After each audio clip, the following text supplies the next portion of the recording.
imagine when you're 30,000 feet up, what you think of? Oh, I hated knowing that my thoughts would turn to dream, cause I never knew I'd get my chance to link up. Oh, I tell you all of this unusual to me. Swear I came from the bottom, flappers living, walking dead on.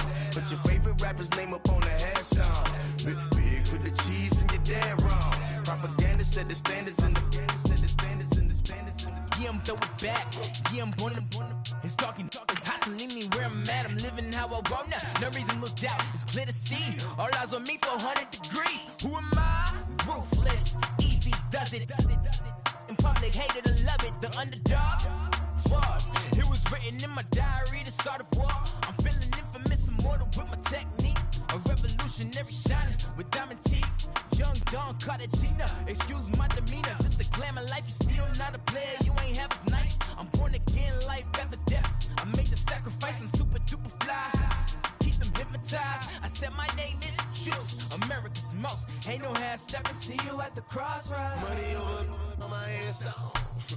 Here lies them getting paid for. Never take a loss on my headstone. Only take Hey, everybody, it's the coach. This is Thursday Night Football on EA Sports. Coming up, we'll see the New York Jets behind 39-year-old quarterback Josh McCown take on Alex Smith and the Washington Redskins. I'll see you again at halftime as we preview some of the action coming up on Sunday. But for now, it's Thursday Night Football. And on the call, as always, is Brandon Godden and Charles Davis. We are just inside the Beltway, about 10 miles east of the Capitol Dome as we come to you from FedEx Field here in Landover. Just a few moments ago, it was the Redskin defense being introduced, and the largest cheers went for their Pro Bowl cornerback, Josh Norman, as he and his guys get set to do battle with the New York Jets. Welcome in, everyone. Alongside Charles Davis, I'm Brandon Gaudin. So you've got 1 week of preseason games in the books. Now you start to really assess some of the vets and, of course, some of the young players. You're exactly right, because now there's a week's worth of film out there for everyone to watch. And for guys who may or may not make these particular teams, that film will be out there around the league, so maybe they can catch on somewhere else if they have to. But this would be a lot of fun to see how much time the veterans play versus how much time the young guys get.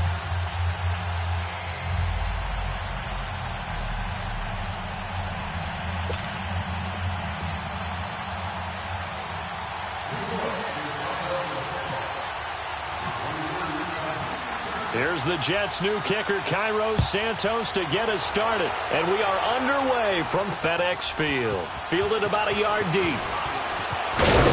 And all that work, but he stopped where he ultimately would have been, and he's simply taken a knee, and that's the 25-yard line. So out comes the Redskins offense now onto the field. Bringing him out is their new quarterback in 2018. Of course, came over from Kansas City. It's the 14-year veteran Alex Smith. And despite another terrific season from Alex Smith in Kansas City, Kansas City knew from the moment Patrick Mahomes was drafted, this day was going to come sooner rather than later. Now he goes to Washington and replaces Kirk Cousins. Two different quarterbacks. Kirk Cousins a little more of the freewheeling sort. Alex Smith more deliberate, more controlled, but can still throw that dagger pass downfield. Smith caught on the right side. Reed. Jordan Reed. And he'll be down deep into Jet territory. A big play there on the first play of the game. 69 yards. There will always be a place for methodically marching the ball downfield. But when you can pick it up in big chunks and strike like that, have explosive plays, that's often the difference in winning and losing. Those types of plays that can knock a defense off balance, that'll drive a team towards a victory.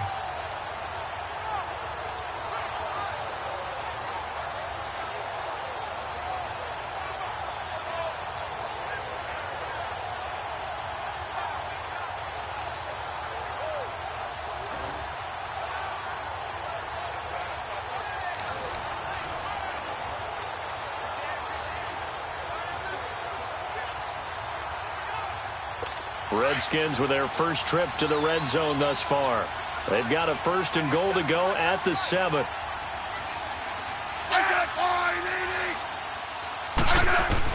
A shotgun snap for Smith. The ball popped in the air and intercepted. Marcus May with a pick. And to the 12. That's where it stops. The return is halted at the 12-yard line. They told us repeatedly earlier in the week in our meetings, we need some plays from our defense here on the road early. They got one. And don't think they were above all week long pointing out to their defense that the other defense is rated higher than them. You going to let that happen, guys? Is that how we're going to play? And they responded to the challenge. And New York set to take the field.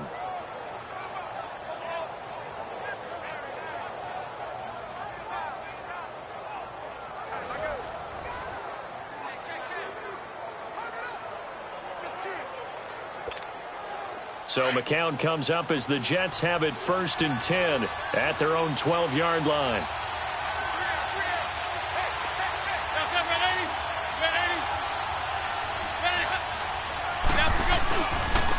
Now a run. This is below Powell. And he'll be taken down, losing yardage back at the 9-yard line. A loss of a full 3 yards, and now it's 2nd down. I think there's one element that just keeps increasing on defense in the NFL, and that's speed. They want it at every position, and we just saw there some linebackers who can go sideline to sideline, run past that trash, go past people, and make tackles near the sidelines. And not only near the sideline, but also in the backfield there for the loss.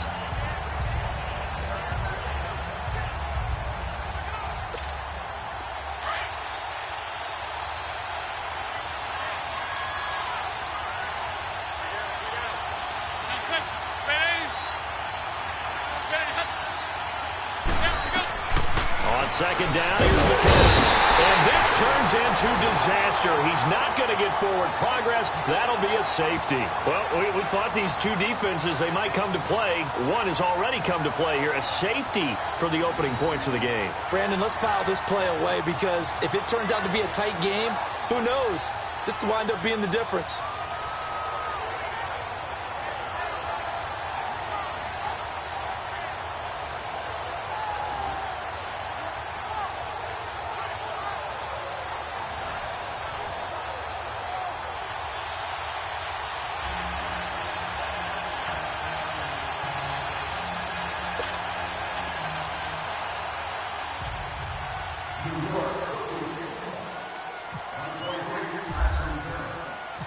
So after that safety, now a free kick situation forthcoming as they punt it away from the 20.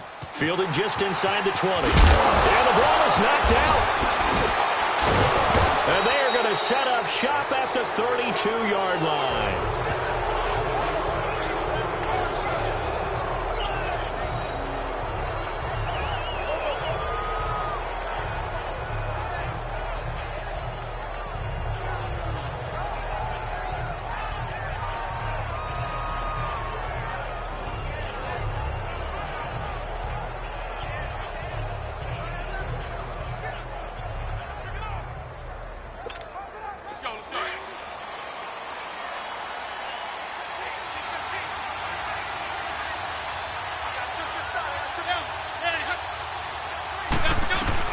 McCown now on 1st down.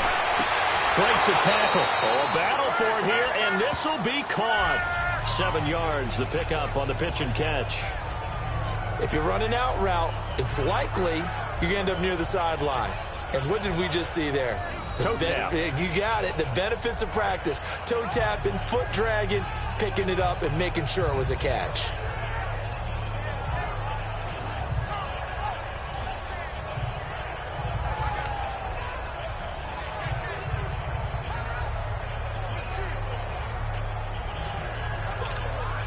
Able to get 7 on that 1st down pass play. 2nd and 3.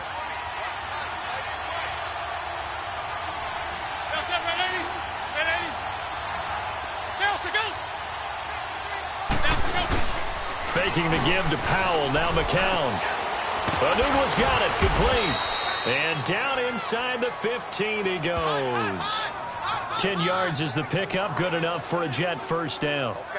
Well, they obviously red man coverage their partner, and he got downfield, broke down the defender, made him What do you mean by that? Yeah, he made him think he was going to run a different route. Probably thought he was going to take it upfield. Then he curls back inside for the completion.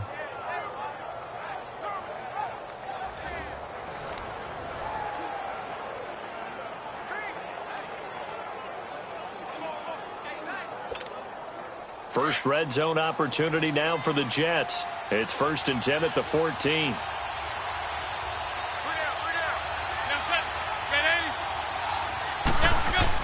On 1st and 10, here's McCown.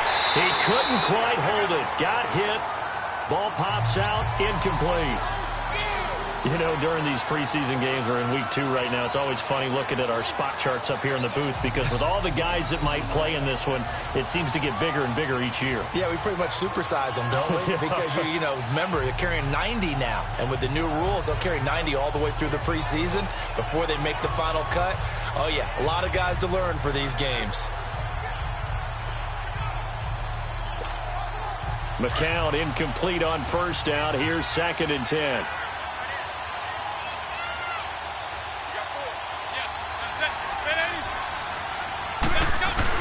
McCown will try again on 2nd down. And incomplete there. A nice hit. Jars the ball free and brings up 3rd down. So now here in the 2nd week of the preseason, you'd expect the starters play a little bit more than they did in week 1, but not a whole lot. So if you're an offensive coordinator, what are you looking for? What you're looking for is things getting cleaned up as you go along because most of your playbook's probably installed. How well are they handling it? Easy in and out of the huddle? No mental mistakes? Are they starting to look like a good offensive football team? Throwing is McCown on 3rd down. And that's incomplete. But that was certainly an aggressive call and an aggressive play. Instead of just going for the 1st down, took the shot in the end zone, went for the touchdown. Yeah, and on 3rd down, maybe said, forget about the sticks. We want 6.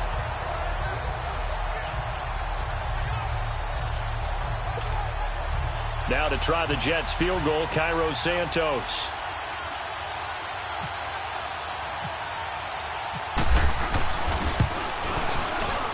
And Santos able to put this one up and through. It's good. And they will jump out in front here with a very unusual scoreline of 3-2.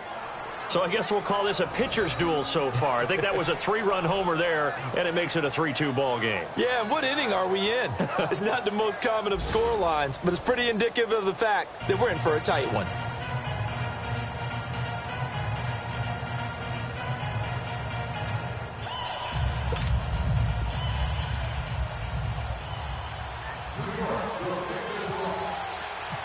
After the made field goal, Santos back out there to kick it away. That'll be taken in the end zone.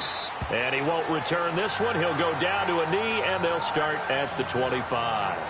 Here he is, the man taking the snaps under center, heading out for the next possession. And he comes out on the heels of an interception he threw last time they had the ball. Yeah, and you know, the quarterbacks that I know that are the best ones, the ones that really know how to lead their team, they tell them, that's on me. That's my bad.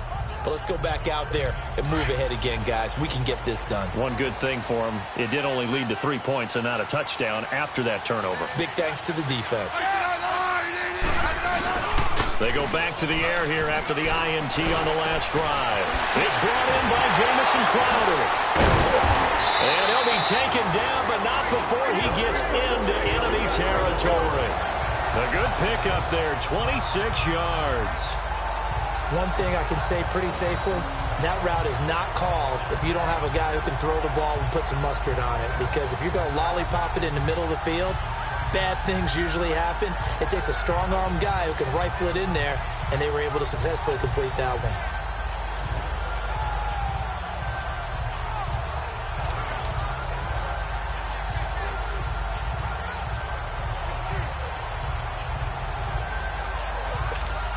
So in Jet territory now. Here's 1st and 10 at the 49-yard line.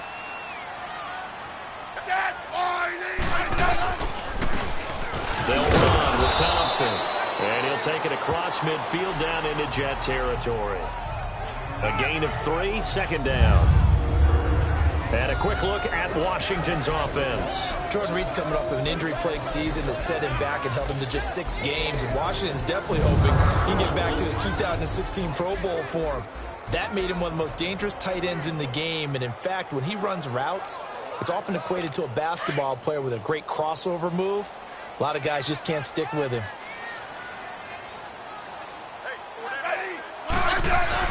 Here's Smith now on second down. Complete. Richardson has it. And he'll get it inside the 40 to the 39. 6 yards is the pickup, and that'll lead to a third down.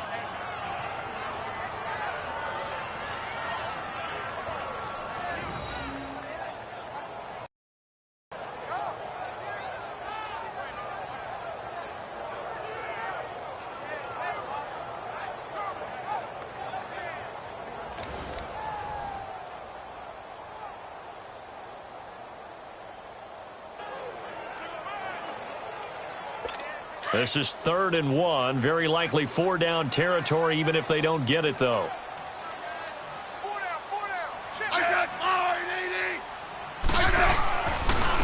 Now Thompson. And he's going to get this inside the 30. They pick up 12 on the play there, and they move the chains. They're making it look easy out there. Another first down. So far on this drive, let me do this little bit of math here. 4 plays, 3 first downs. That's a pretty good recipe for success.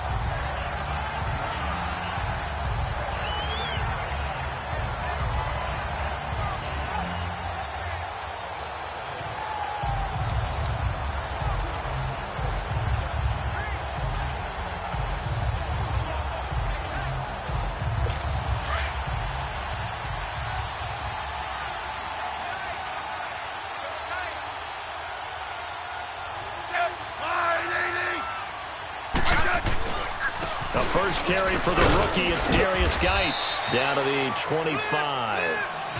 2 yards on the carry there. It'll be second down. And a look now at how the Jets line up defensively. I wanted to highlight the back end of this defense and especially focus in on the safety duo of Jamal Adams and Marcus May. Adams, their first-round pick. May, their second-round pick. And both had tremendous rookie seasons. Both can play free safety or strong safety. I call them mirrors. What one is doing, the other is doing the opposite.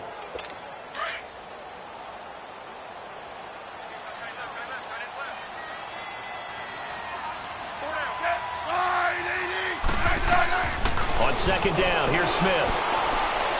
And that's going to be too high. Out of bounds and incomplete. He was looking for Jamison Crowder there. And now it's third down. I'm going to need some help with this one. How did he miss him? Wide open in the end zone. He's not hurried. He's not hit. And somehow, incomplete? Yeah. What happened? During film study, that's one where he's just going to shake his head, not be able to believe it. 6 points go by the wayside on that one. Throwing on third down, Smith. Losing 2 yards that time, and now it's fourth down. That's it, baby.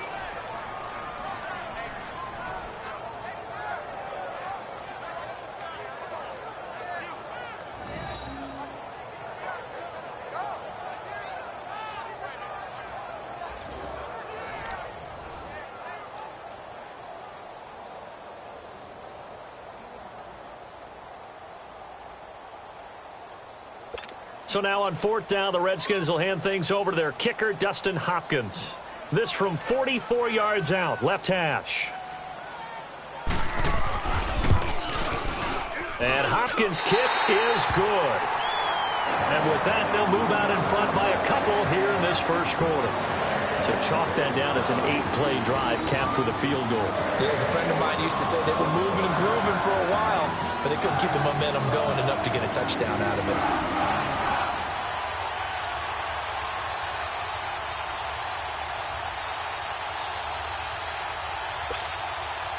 Here's the Redskins now as their kick unit will send this one away. This fielded a few yards into the end zone. And he won't return this one. He'll go down to a knee, and they'll start at the 25. And New York set to take the field. And they had 3 points last time, but they didn't want 3 points because they were well within range of scoring a touchdown. We'll see if they can do better now. I'm with you on that one. Let's just go ahead and be frank about the whole thing. The only one happy about the 3-point? The kicker. Exactly. He put it through the post. That's going to help him at contract time. But that offense, they're thinking, let's get in the end zone this time. I don't know if that helped him at contract time. You could have kicked that one through. I don't know about that. Toe bash. I don't know about that. Super toe. To throw, it's McCown. He was trying to get it to Jermaine Kearse. That'll bring up second down. Well, it certainly appears that they're going to try and keep getting him the football. That's the third time they've looked in his direction. Unfortunately, haven't completed one yet, but I'm not sure they're going to shy away from it. They feel like they've got something there, and they want to capitalize on it. I think you're right. We're only in the first quarter, so a lot of opportunities ahead. McCown incomplete on first down. Here's 2nd and 10.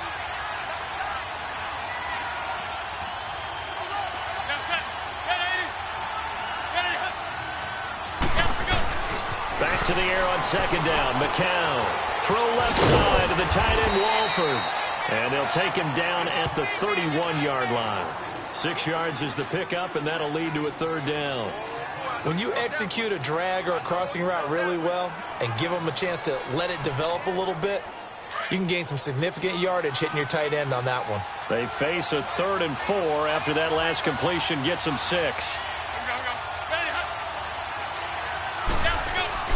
Throwing now is McCown. Found his target, it's Anderson. And they get him down, but not before he takes it across the 40-yard line. His first catch there, good for 10 yards and a first down. We've seen quite a bit of the short passing game here early on first quarter, haven't we? We have, and I think it works a couple of ways for this team because, number one, you throw the short game until they stop it. And if they're not going to stop it, you keep throwing it, and occasionally you'll break a tackle and turn it into a bigger gain.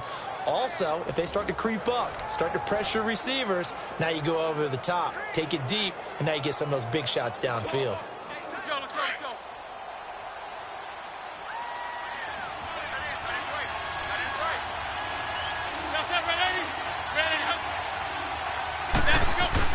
On first down, McCown. Now he'll throw it underneath to his running back, complete. And he'll be taken down, but not before he gets into enemy territory. 11 more yards that go around, a first down as well.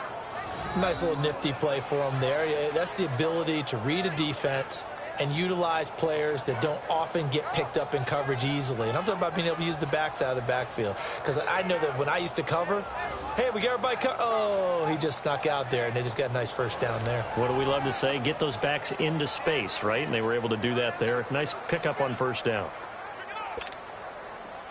In Washington territory now. Here's 1st and 10 at the 48-yard line.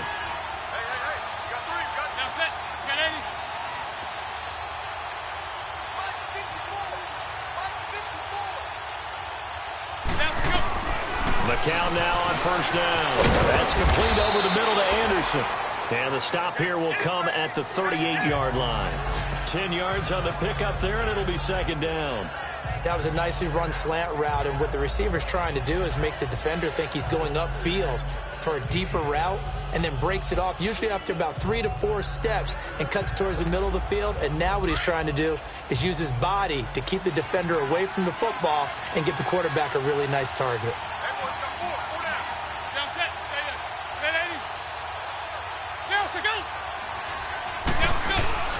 Play action, McCown.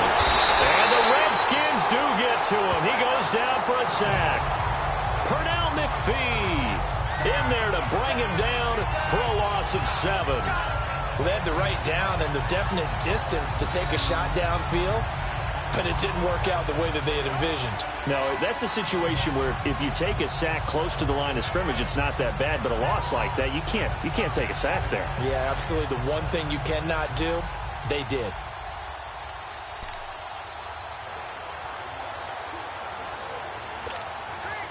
They'll need to get this to the 38. That's where the first down marker is here on 3rd.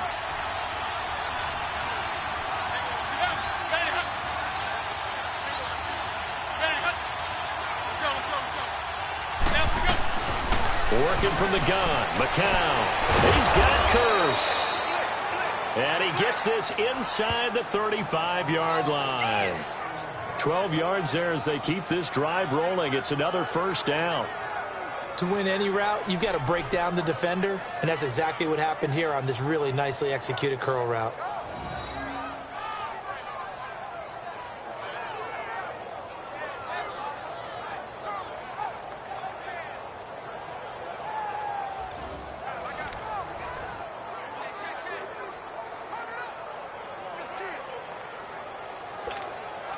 Heading to the line, McCown with a 1st and 10. And he's 5 for 6 now throwing the ball on this drive.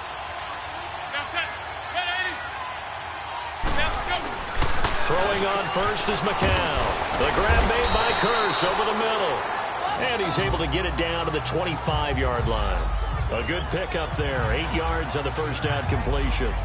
Nothing flashy there. The slant to the slot. Oh, and the frustration for the defensive guys, because it's a quick play. And you know it's going to be a bang-bang play in terms of the throw and the catch. And then he's able to absorb the contact and complete it. Facing a 2nd and 2 after that last catch, good for 8 yards.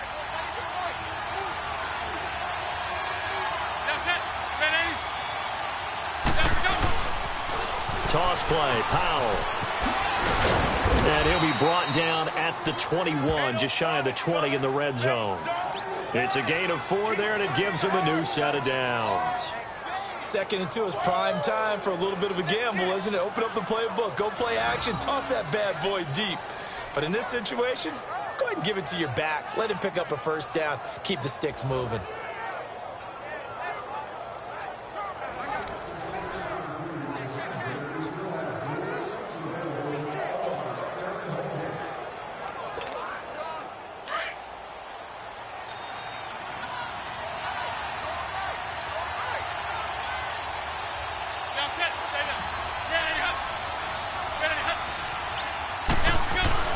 Now McCown. And this will be caught in the end zone. Touchdown, Jets. Jermaine Kearse from 21 yards away. And the Jets are able to strike for 6. And, partner, they found a gap there on the post pattern, and it was in the middle third of the field. And that's really difficult to do because ordinarily the safeties are back there to prevent that happening. But they found the opening and exploited it.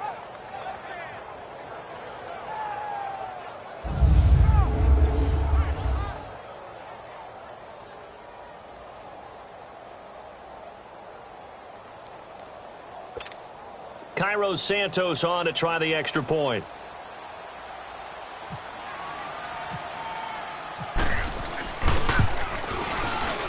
And it's no good. He misses the PAT.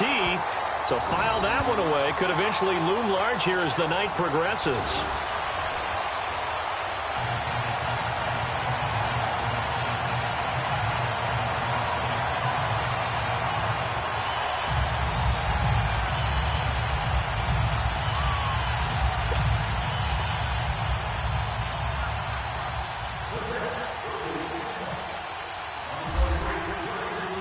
Santos out now. He'll kick it away. This will be taken in at the 1. And not a bad return here. He gets it out to the 25-yard line. A look at Washington as they come onto the field. And after the field goal last time, we'll see what they can get here. At least they got points out of the last drive, Charles. I never met an offensive coach that didn't want to drive to end with a kick. Most of them wanted to end with a PAT, right? In this case, a field goal, they'll take it. Way better than the alternative, which is a punt. Yeah, but you met fan bases that wanted that, that weren't happy with that field goal. I haven't met a fan base yet that wants to drive to end with a kick other than the extra point. That's it. They start on the ground with Geis. And he will lose yardage here back at the 23-yard line. It's a loss of a yard there, and now 2nd down. Footing's definitely going to be an issue because it's tough to make those quick cuts that you're used to making on a soggy track. In fact, a Hall of Fame runner once told me, cut on your heels in this type of weather. Gives you better balance.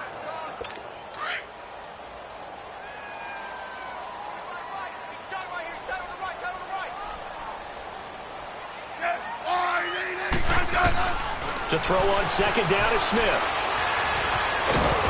But the Jets pressure too much as down he goes.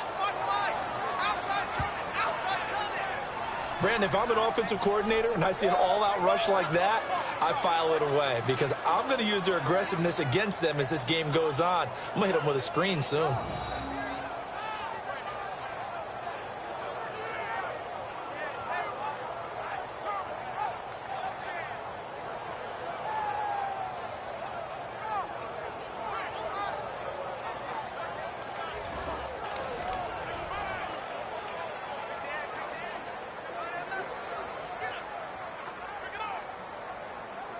After the sack, they'll come up now 3rd and long. Yeah, I wouldn't be surprised to see them run the ball here just to try and get some space. No run call here. They'll look to throw instead. And he's got room. And that one results in 35 yards.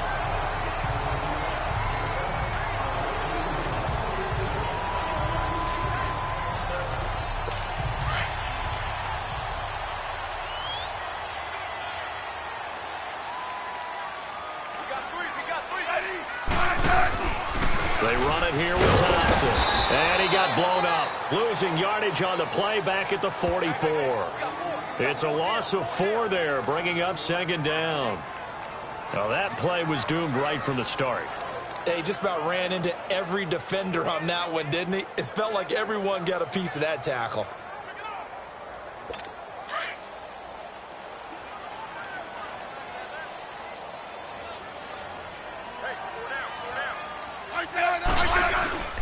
Again, a run with Thompson. Looking for a crease, can't find one. Stopped at the line of scrimmage. Called it no gain there, and now they're looking at a 3rd and 13. Well, that was better than the first go-around when he lost yardage, but still nothing there, and that sets up a 3rd and long. Tough spot here. Put it mildly. Sometimes I wonder if some of that old-school football should come back into play. You know what I would think here? Quick kick. Try and change field position, help out your team.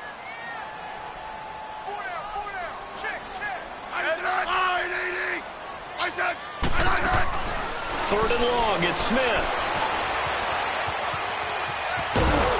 No chance to get away there for Smith as he goes down. Jordan Jenkins with a big-time sack on 3rd down, and it'll be a loss of 7.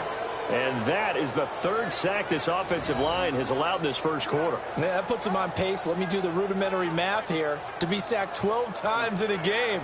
I know he's not going to go for that. I wonder if it's going to reshape what they decide to do on offense in terms of play calling. Well, I can tell you what, when he popped up, shaking his head, frustrated right now behind center.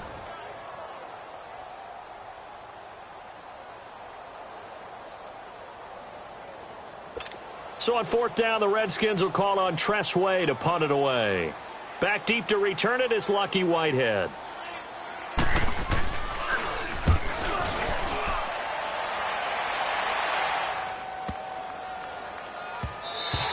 And he didn't quite have the backspin on that one. It hits at the 4 and continues into the end zone. It's a touchback.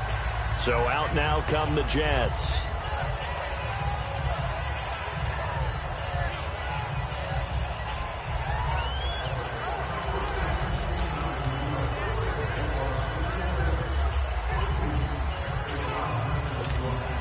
So McCown comes up as the Jets have it 1st and 10 at the 20.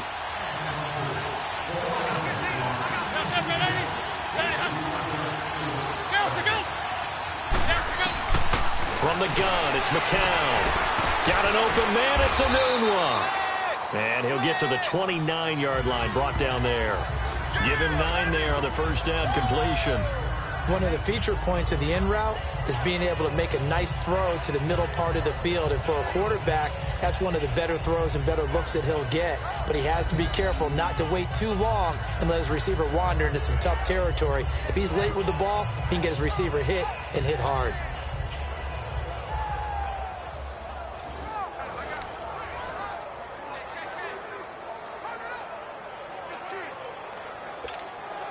That last catch short of the marker by just a yard leaves him with a very manageable 2nd and 1.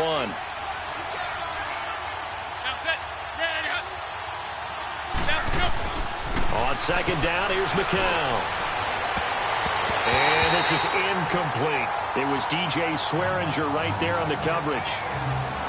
When I watched that play, I thought about what my coaches had told me in the past. The biggest teaching point, get your head around. Locate the football so you can make a play on it while it's in the air. That's exactly what he did there. That was nice. The Jets on 3rd down. They've been okay, 2 for 3 thus far. They're up against a 3rd and 1 situation.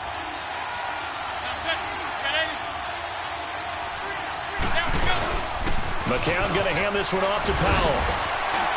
And he gets it to the 34. Good enough for the first. At 5 yards on the play there, the drive will continue. Just about every coach we talk to says the crowd shouldn't affect us. That shouldn't be an issue. And in the next breath, they talk about taking the crowd and taking them out of the game by picking up first downs and keeping them at bay. I think we just saw an example of that there, didn't we? Important to do, especially early in the game like they have.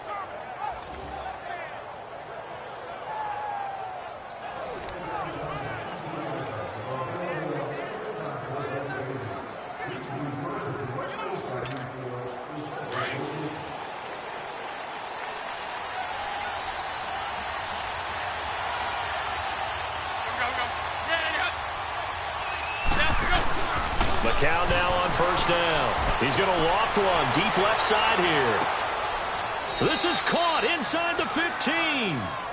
Big yardage that time for the Jets. 52 yards. And I guess, Charles, sometimes when you have a receiver well over 6 foot, you do that. Just put it up there, let him grab it, and he did. And it certainly appears like a 50-50 ball, right? We always talk about that when both sides have a chance to get it, the receiver or the guy covering him. But I think the odds actually are in favor of the offense. They can see the ball coming oftentimes before the defender can get his head around. So I think that really goes to like 70-30, and they should be able to go up and get it most of the time. And he got it there.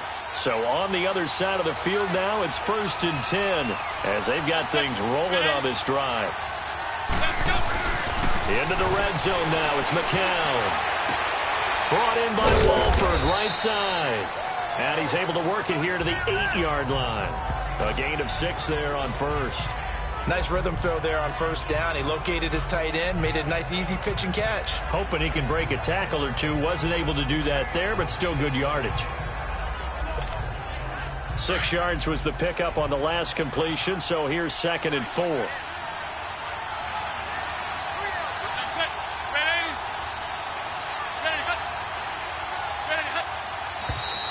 And now some motion before the snap. And this will be our first penalty of the night's proceedings. Ball start, offense. And that'll be accepted, of course, and that moves him back 5. Still 2nd down.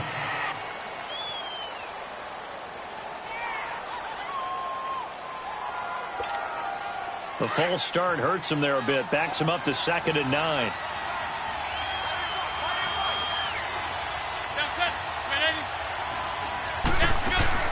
McCown throwing on 2nd. Dumps off to Powell. They showed a little athletic juke, but then the daylight quickly closed.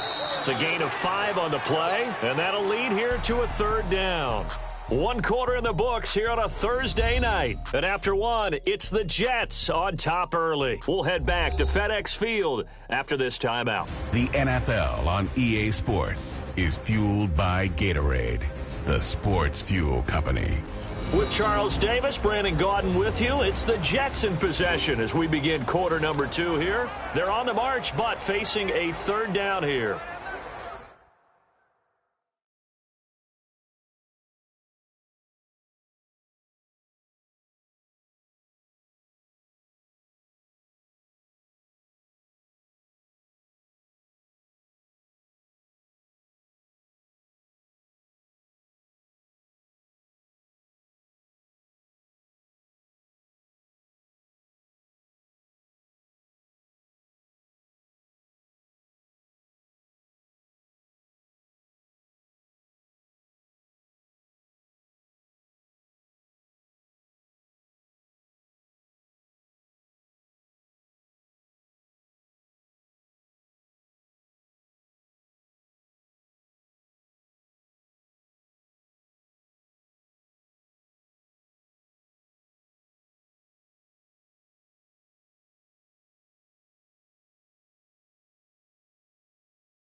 McCown looks to throw again. The quick slant caught. And he won't have the touchdown, but he will have the first down as he's tackled at the 2. It's a gain of 6 as they're able to convert, and now it's 1st and goal.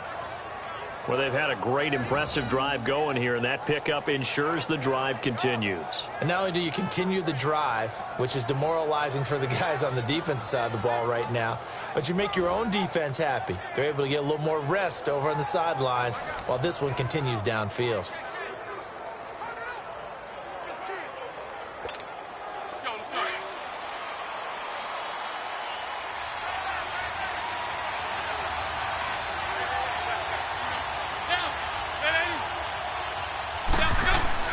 Again, they'll throw with McCown. Got a man, it's caught. Touchdown, Jets.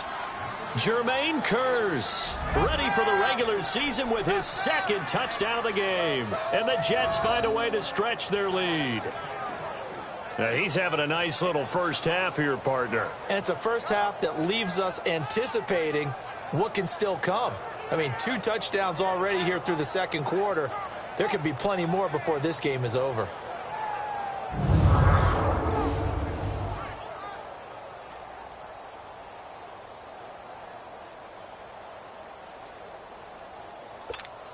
Santos now to add the PAT. And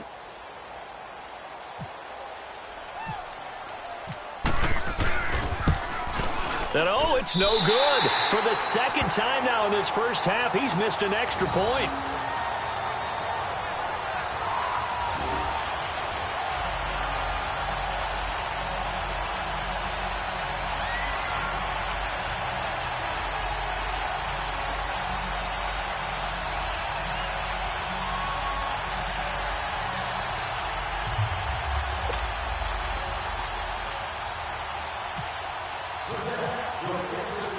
Santos out now. He'll kick it away.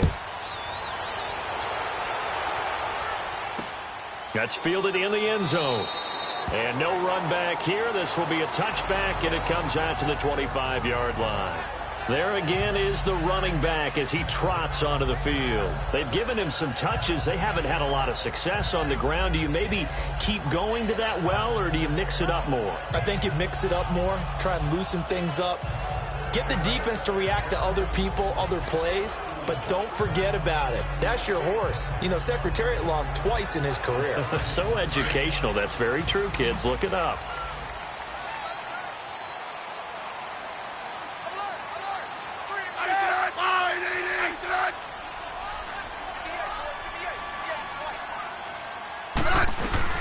On first down, it's Smith over the middle, and it's incomplete. Jordan Reed was the intended target, and that'll bring up 2nd down.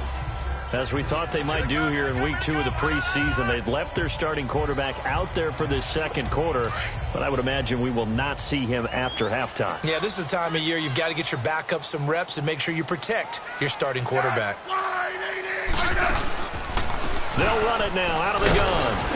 And not a whole lot doing there as he'll get it up to about the 28-yard line. Call it about a gain of 3, and they'll be looking at a 3rd and 7 coming up. Well, that's a good start to this drive on the defensive side of the ball. Forcing completion on first down. Then you're able to shut down the running play on 2nd. Yeah, I wouldn't be surprised now. A little bit of pressure going at the quarterback on an expected passing situation. The Redskins on 3rd down. They've hit 2 for 4 thus far. This is 3rd and 7. A shotgun snap for Smith. And he gets this up to the 34 out of bounds there. Just a 5-yard pickup, and it leads to 4th down. I think the training and practice broke down on that play because he simply didn't run the route deep enough to get to the first down marker, despite what was a really nice catch and toe tap on the sideline. Well, that's 3rd down 101. You got to go to the marker, know where it is.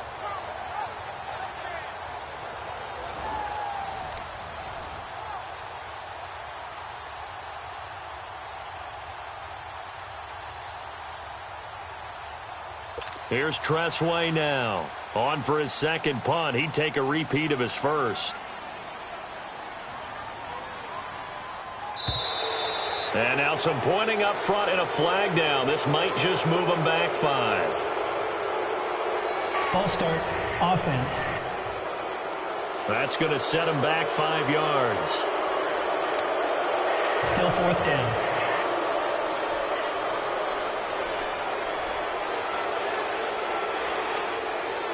Here's Tressway now, as he'll kick it away for the 2nd time.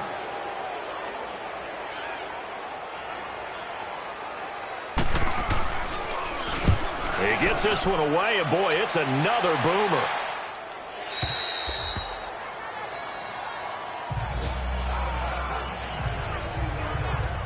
Now the Jets offense, they get ready to head back onto the field.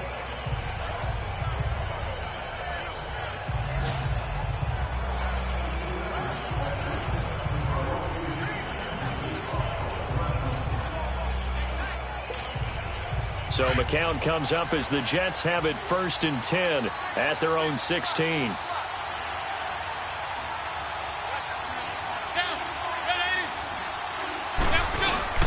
Now a play fake here on 1st down. And his throw's going to be incomplete. Anunwa, the intended target, and it's 2nd down. The positioning here is key. As a defensive back, you're taught 99% of the time, make a play on the football.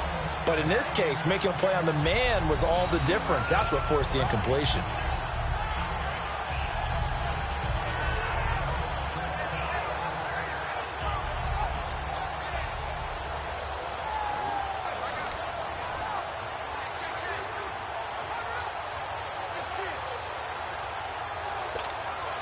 McCown incomplete on 1st down. Here's 2nd and 10.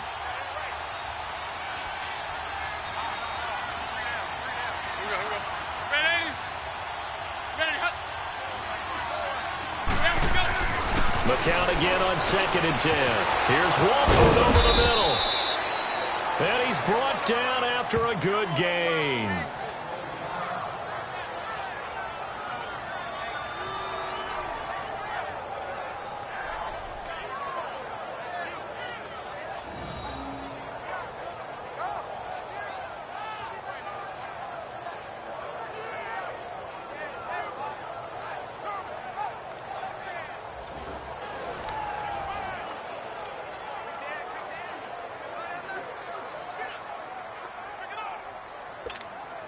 McCown closing in on a 200-yard first half through the air. It's 1st and 10.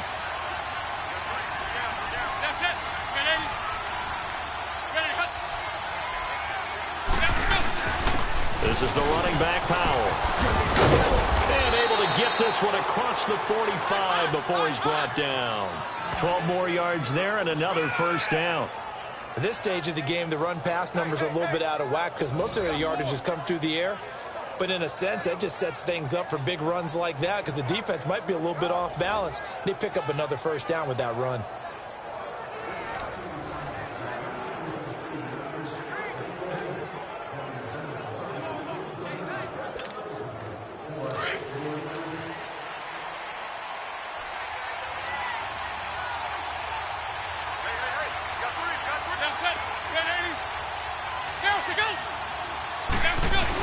Right back to him on 1st down.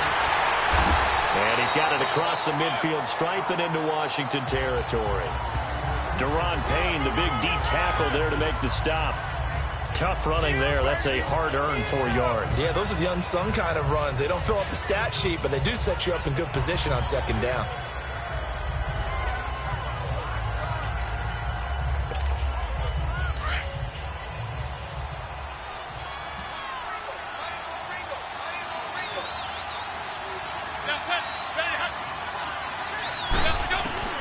McCown to throw on 2nd down. Into heavy traffic, and it's intercepted. Picked off at the 45. And he'll return this ball across midfield to the 47-yard line. And Brandon, the passing game for both of these teams is going to be affected as the game goes along.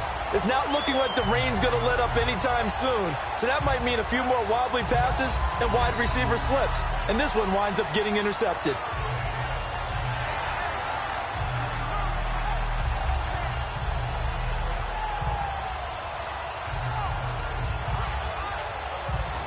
A look at Washington as they come onto the field. They were forced to punt last time, and I doubt sincerely that they'll have to punt here because they're gifted with terrific field position. I don't even want to think about the idea that they would end up punting starting with this type of field position. Neither do they.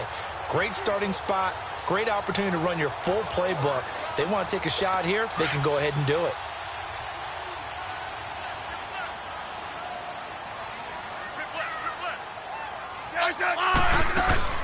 They'll run it now out of the gun. So he got free of one tackle but couldn't do a whole lot else. Call it a gain of 4 on first, and that'll make it second down. When you find that kind of yardage, you couldn't be more confident as a ball carrier. And guess what? You're going to go back and tell your offensive coordinator, I'd like to keep carrying it, thank you.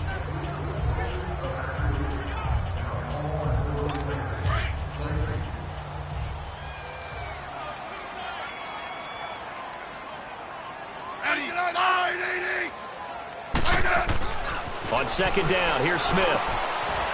It's a short one here, complete to his tight end. And he gets it inside the 35 and just shy of the 30. First catch for him. It's good for a dozen and a first down.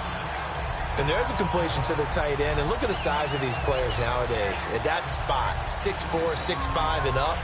A lot of guys used to be basketball players, somehow came back to football. And that's really good for the game of football. You're getting better athleticism, great hand-eye coordination, guys who know how to control their bodies when they run their routes.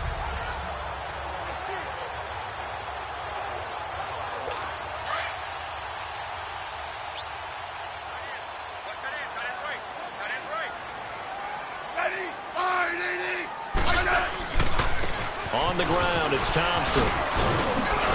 He'll get it to the 23-yard line. A solid run on first down. Gain of 7 leaves him with a 2nd and 3. Well, no matter how they phrase it, staying on schedule, staying ahead of the sticks, whatever you want to call it, 7 yards on first down, that fits the bill.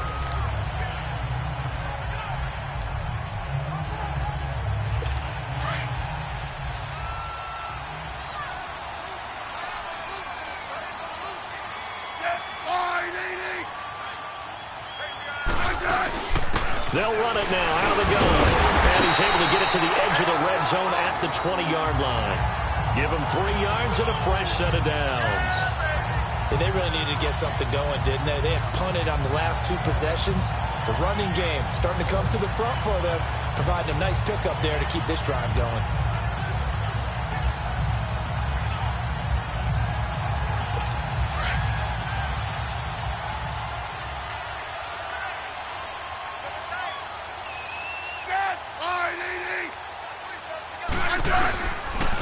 And they'll try the ground game here with the running back. And he is met in his tracks behind the line of scrimmage. It's a loss of 2 there, bringing up second down. That goes down as a loss against his rushing stats. But really, should he have to absorb that one? He had no chance on that play before they overwhelmed him. Pretty much on top of him before he could take his first step.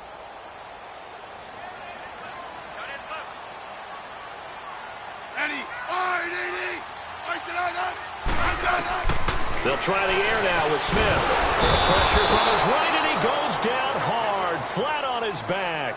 Jordan Jenkins in there to drop him for his 2nd sack now here tonight. The amount of sacks that they've absorbed in this game is absolutely extraordinary. Let's just face it.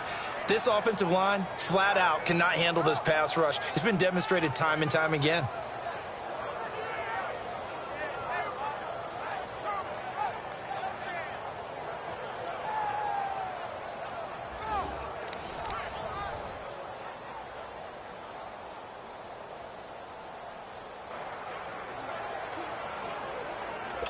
Need something from deep in the bag of tricks here after 1st and 2nd down went backwards. It's 3rd and very long.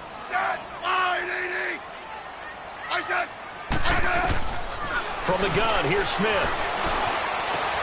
And he drops this off to Thompson, complete. And they'll bring him down at the 18-yard line. 14 yards, but they're still well shy of a first as that leads to 4th down. That's certainly playing down in distance very well by the defense, isn't it? Take whatever you want underneath, by all means.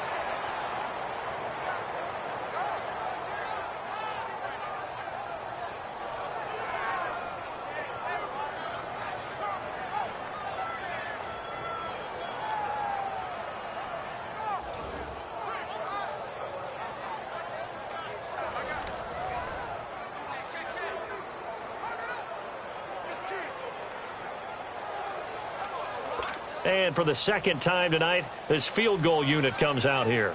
From the right hash, it's a 35-yard attempt.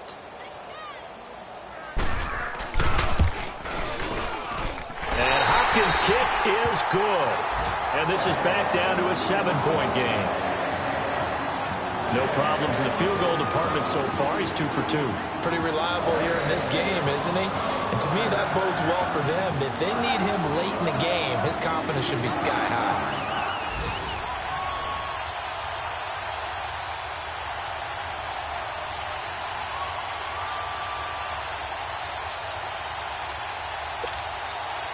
Here's the Redskins now as their kick unit will send this one away.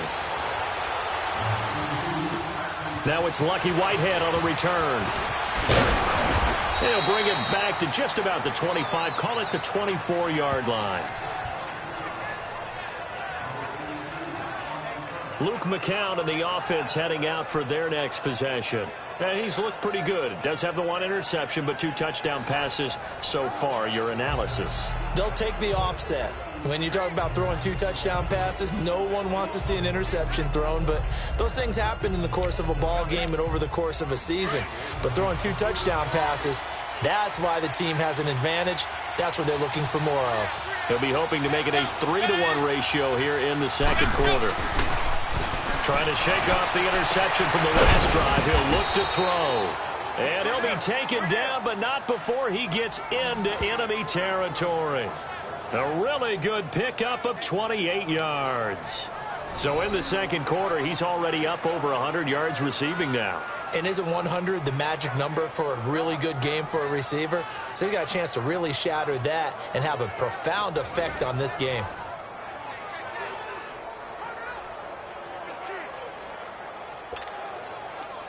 In Washington territory now. Here's 1st and 10 at the 48-yard line.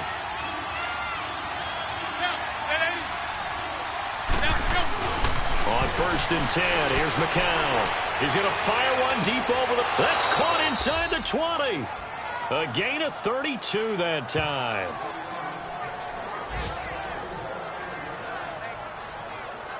I'd have to say that whenever you see a good post route run, they do not like to let it end without the catch. Hence, that great diving play. Yeah, lay it up there, let him go get it, and he got it.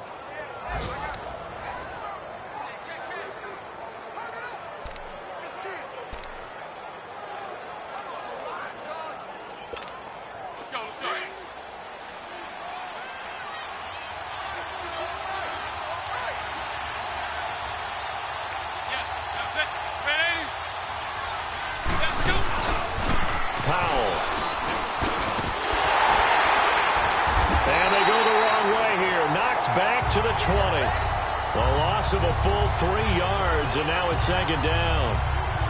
The evaluation process in today's NFL does not take into account as much bulk as it does speed, and that's what we're seeing with the linebacker position. Those guys that can run, they can play at any spot because they can make plays on the opposite side of the line of scrimmage.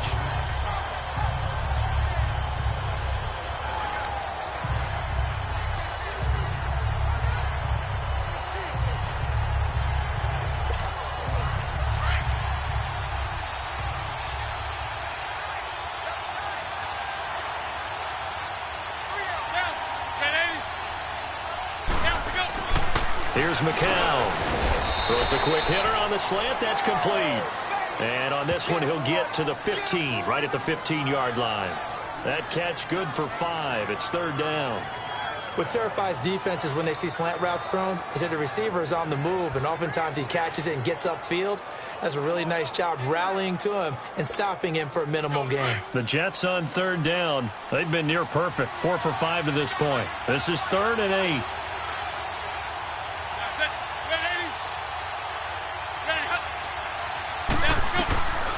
Shotgun here for McCown. Hard throw, incomplete. Certainly looked like maybe his 3rd or his 4th read on his progression. Just trying to find his outlet man that time. Ends up leading him just a bit too much.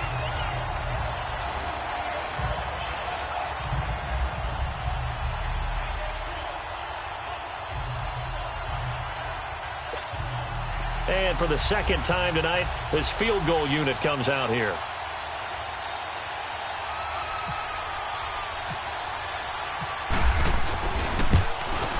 And Santos able to put this one up and through. It's good. And that will push the lead up to double digits now at 10. So unable to convert for the touchdown inside the red zone, but they do come away with 3. Yeah, it's a 32-yarder. That's essentially an extra point nowadays, right? Because it's 33 as a general rule for these guys. So it should be a simple kick. But you know what's really strange nowadays? When they miss an extra point, I think they carry that with them longer than missing a field goal because an extra point's supposed to be automatic. Absolutely, and I would think even field goals inside of 30 yards, even though they're substantially shorter than a PAT, it just has a different feel, doesn't it? A different feel, a different vibe. That's what I get from all the kickers I talk to. They always say if I miss an extra point, that's the one that bothers me more. That'll be taken in the end zone. Well, some might have returned that one. He won't. He'll go down to a knee, and they'll start the drive from the 25. Time to spotlight the quarterback, Alex Smith. And he has not really been able to have a lot of comfort back there in the pocket. Pressure's been coming at him a lot, hasn't it? And they've got to figure out how to tamp down that pressure. How do they decrease it? Is it getting rid of the football quicker? You know, shorter drops? Maybe they do something different with their pass blocking and their protection schemes. Maybe you meet them on the line of scrimmage instead of retreating to try and protect your quarterback. They've got to figure something out, though, because you cannot let your guy get hit that much, not if you intend to win. Yeah, I know they'd like to erase that video and those 4 sacks that they've seen so far. And they get him down, but not before he takes it across the 40-yard line. 17 yards on the pickup there, and the drive will continue.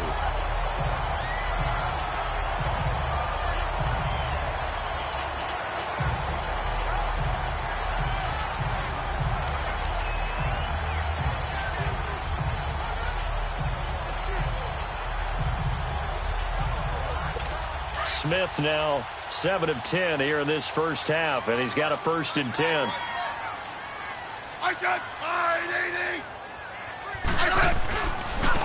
on the ground they go with the running back. And forget about finding a lane. He barely had time to look up before he was planted in the backfield. When Leonard Williams was picked in the 2015 NFL Draft, I compared him to Merlin Olsen. And I got a lot of grief about it. Did you just see that play there? Did you see how he made that move and made that tackle? That was Merlin Olsen-esque there. I just perked up when you said Merlin Olsen. Yeah, a lot of people said, hey, that's too much, too far, and maybe it is early, but I think this guy has a chance of fulfilling that. And they'll go ground game here with a tailback. And able to get a couple as he's across the 40 to the 41. Well, so many times we look at a short run and we praise the offense for trying to set the tempo and establish things, but the defensive guys, hey, they just won the battle there. It wasn't a big run given up. They don't always have to absorb the body blows. Sometimes they dish them out themselves. The Redskins on 3rd down. They've converted just 2 for 6 thus far. This is 3rd and 11.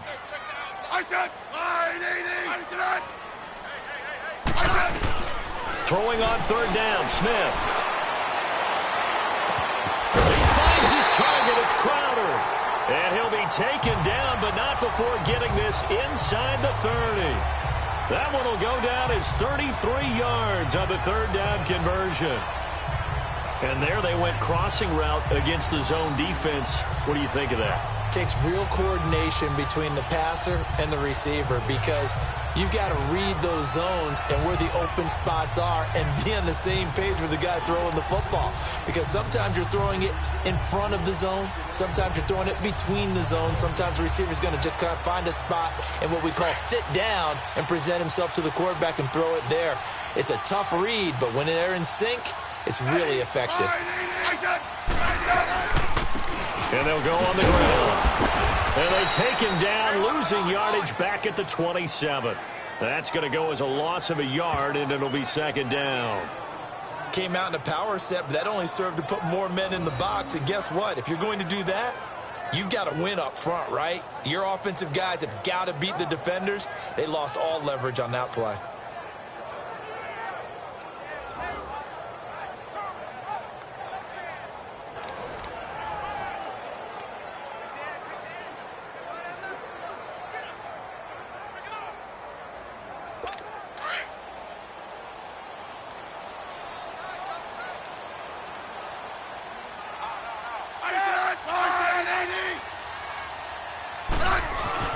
Here's Smith now on second down. They'll go over the middle to Reed, complete. And they'll bring him down at the 18-yard line. And they'll get 9 there as that sets him up better for third down. This drive, it's been a good mix. 3 passing plays, 3 runs, hitting on all 3 of those passes, and the last one putting him in the red zone. So wouldn't you think play action right here? Because you've got the ability and had the ability to run it and throw it. Go play action and take your shot at the end zone.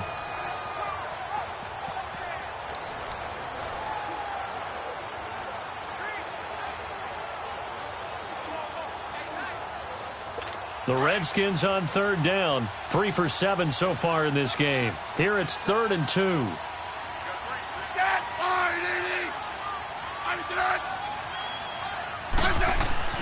Back to throw, Smith. That's going to be caught at the 10-yard line. And he will be brought down at about the 6-yard line. They're able to convert on third down, and that sets up a 1st and goal. And now with that completion, he's north of 200 yards here in the first half. And he's going to break our statistician, Marvin, isn't he? Because Marvin right now is just tallying it up. Hope his hand doesn't hurt too much doing this or keeps hitting the calculator. But my goodness, what a start he is off to. By the end of this game, he could have monster numbers. He just wants to continue to be accurate. And he'll get this one back to the 5-yard line, but no further than that. No gain on the play that time, and it sets up 2nd and goal.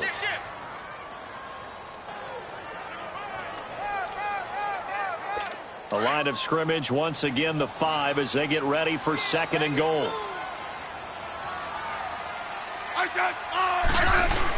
He'll get it up the middle, and that'll get him halfway there as he takes it from the 6 to the 3-yard line. 2 straight shots on the ground. Now on 3rd, do you go to the air? I think the possibility exists, and if you're doing it, you're probably going play action since you ran it twice. But I often think that 2nd down is the time you go play action and throw the ball. I say commit to the run and think about it being 4-down territory. This offense 2 for 2 on 3rd downs on this drive. This is the most important of them all, 3rd and goal. They'll give it to him right up the gut. And he'll take this into the end zone. Touchdown, Washington. Chris Thompson, a 3-yard touchdown run. And the Redskins have made this a 1-score game. I wonder if he changed anything on his play sheet or they just executed better. Because they had 2 previous drives that ended in field goals. Before this one, they finally were able to put into the end zone. Well, whatever he did, speaking of the offensive coordinator, might be using that formula going forward. It worked there. Yeah, it worked very well. He and his field general in pretty good sync right now. They're starting to move the ball well. A good hold in these wet conditions. The point after is up and good. And the lead is down to a field goal. So that one a pretty time-consuming 10-play drive. And it ends with a 3-yard scoring run.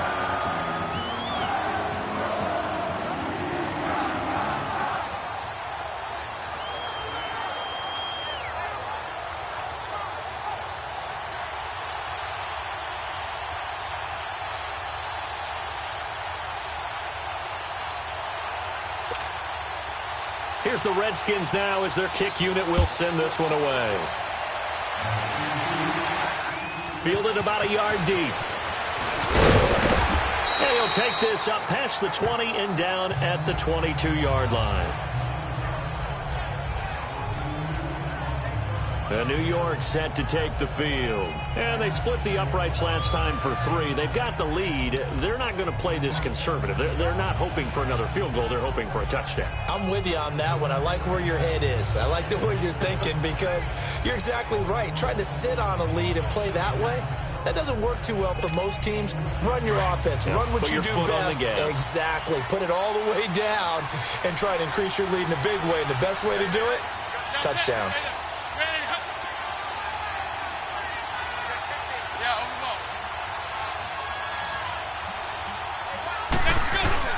They go play action here on 1st down. That one's complete to Tomlinson. And he got blown up on that play. Back at the 20. That's going to go as a loss of 2, and it'll be 2nd down.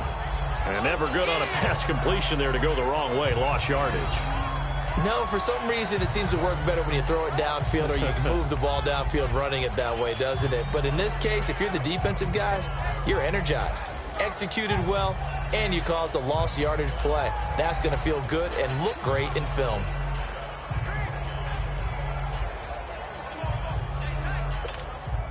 Second and 12 after the first down pass play went backwards for 2 yards.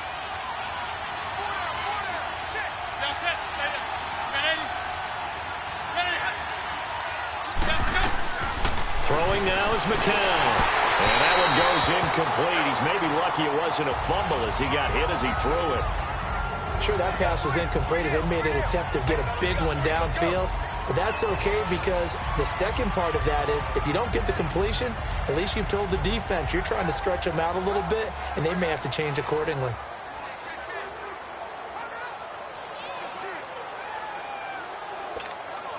The Jets on third down. They've converted 4 times out of 6. Not bad. This is third down and 12.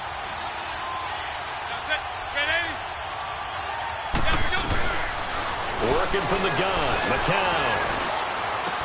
And he's got a moonwalk. And they're able to get this one across the 35.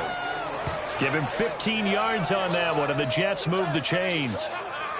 And with that completion, he's now north of 200 yards here in the first half. Boy, a tough start for the secondary defensively. It is, and it's got to put a dent in their confidence. And, you know, you always want to keep that up and feel like you can always bounce back after plays. But with the kind of numbers he's putting up here, it's starting to wear on them a little bit, I think. So they're looking at each other and trying to figure out what defense will work and how can they play better without getting beat deep for big passes. Well, they don't need to run another play here before the 2-minute warning. Let's see if they do it anyway. Throwing on first is McCown.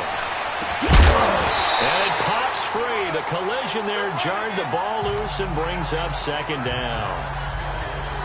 That is the first time that they've targeted him that he has not come down with a catch. He's caught everything that's been thrown his way. A dominant pass receiver that can break down any defense because when he's doing that kind of work, it really hurts you on the back end. And even though it's an incompletion there, I think they're going back to that well. They run with Powell. And a decent gain there as that takes us to the 2-minute warning. That second down run a big help as 7 yards leaves them with just a 3rd and 3 now.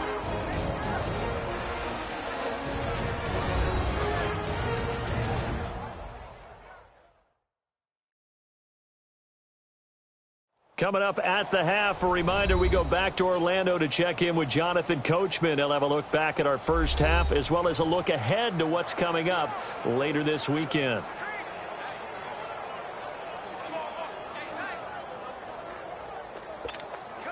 The Jets on third down. They've been very good, 5 for 7 thus far. This time it's 3rd and 3.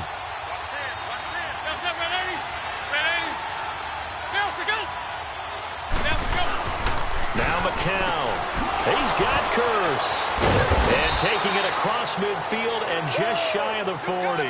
It'll be a pickup of 16 and a Jet first down.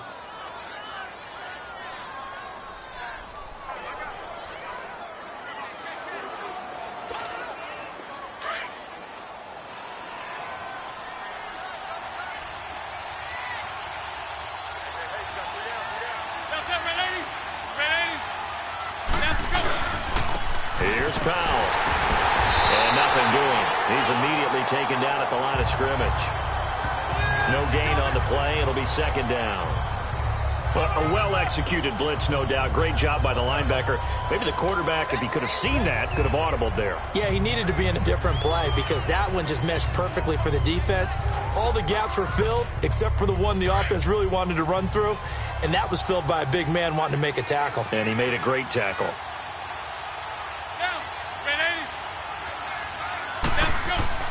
McCown throwing on second. Complete out right to Kurz.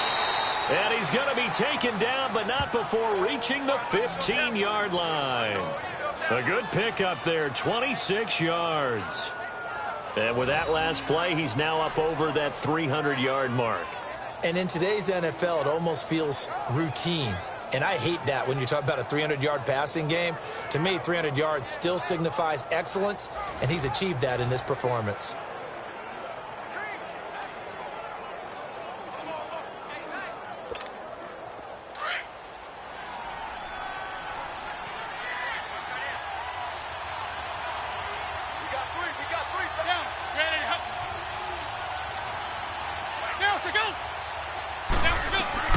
Into the red zone now. It's McCown.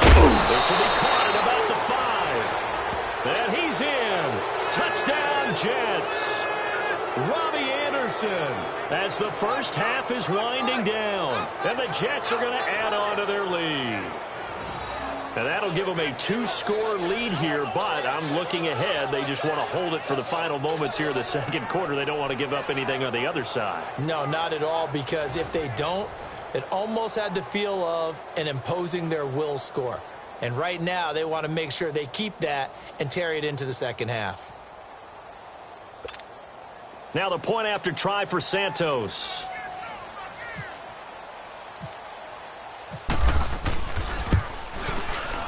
Third time's the charm on the extra point as he gets this one to go. And the decision to just kick the extra point winds up successful. That time a 9-play drive. And it's finished off by a New York Jets touchdown.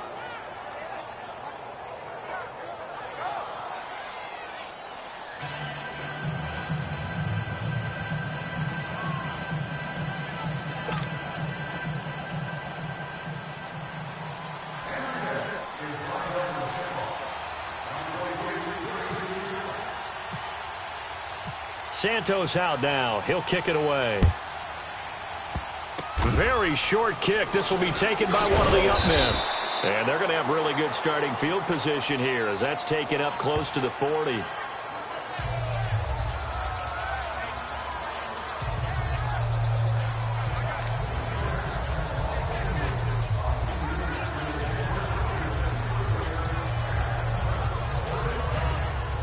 Good starting field position for them here as they come up 1st and 10.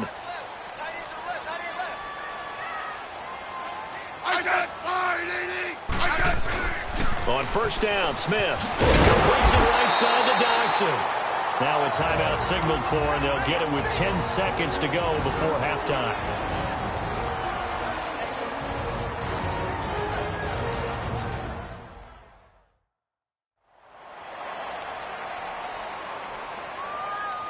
That last catch short of the marker by just a yard leaves them with a very manageable 2nd and 1. They'll run it now out of the gun. Bust through the tackle. Now a timeout taken. Perhaps a chance for one more quick play and then another timeout if they hurry. We'll see.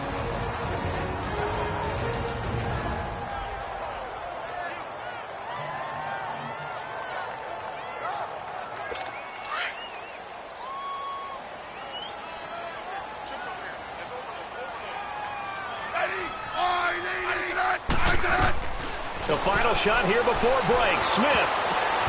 Oh, that was dangerous. Throw it into coverage, almost picked.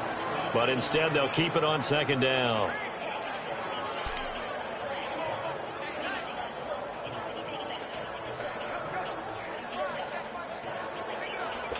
So after the incompletion on 1st, now 2nd and 10.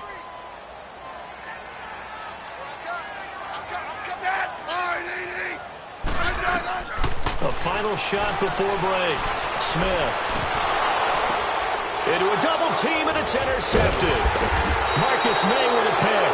And a big turnover there as his guys will get the football back. So we've reached halftime with the visiting Jets on top. As we'll get you down the coast to Orlando for Jonathan Coachman at our EA Sports Halftime Report. Coach. All right, Brandon, thanks very much. We'll get back to the guys in just a bit. This, one of 3 games to kick off the second week of preseason action. We'll have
5 more tomorrow night, 7 on Saturday, and then our first Monday nighter of the year, Baltimore at Indianapolis.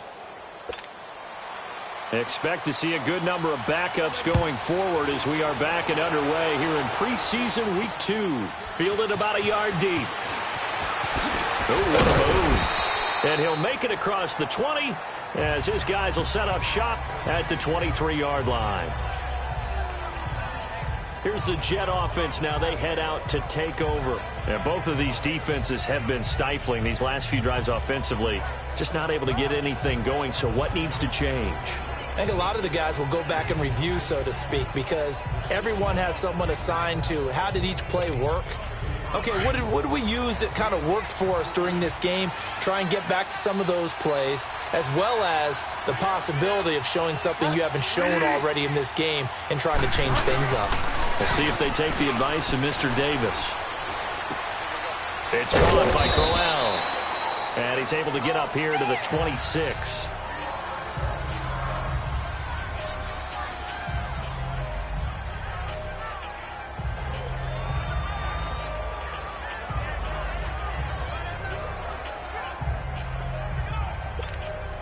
That first down completion only netted him 3. 2nd and 7.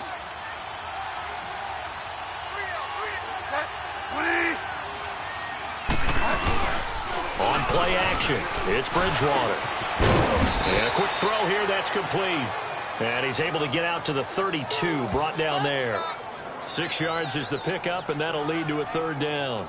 So much goes into a successful play, doesn't it? How about that play action there, freezing the defense just enough to bring the tight end free downfield for the completion. The Jets on 3rd down. They've hit on 6 of their 8 tries. Very good. They need just a yard here. It's 3rd and 1. To throw is Bridgewater. He's just going to dump this one off to his fullback out of the backfield. And they'll get it up just short of the 45 at the 44. Give them 12 yards there, and the Jets have a first. I think the good offensive coordinators in the league now are looking at the fullback position and finding the right guys to hide in that spot and increase their passing game, as we just saw there. How about the run after catch? Racked him. Well, yeah, whether it's a true fullback, a tight end you put in the fullback spot, you know they're going to be tough to bring down if you can get them the football in the passing game.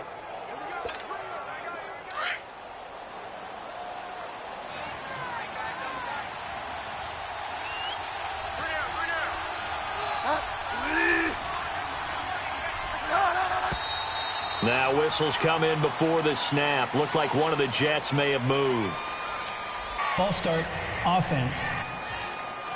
So that'll back them up 5. Still first down.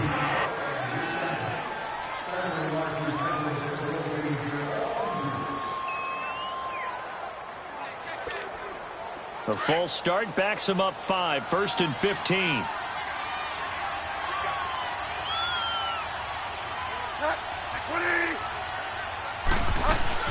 To the air again with Bridgewater.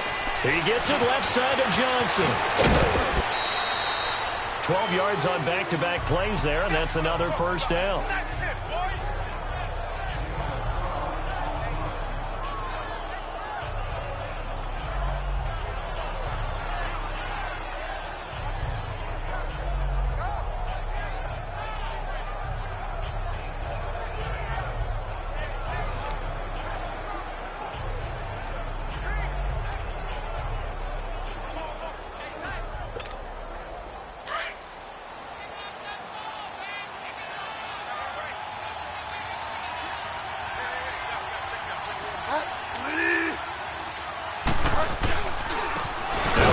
Carry for the backup, Isaiah Crowell. And he is met quickly in the backfield. Down he goes, folded like a lawn chair. It's real easy to say this running game needs to be better, but the reality is they've been given a little time to actually find a place to run the football. It's almost like the defense is there on the handoff.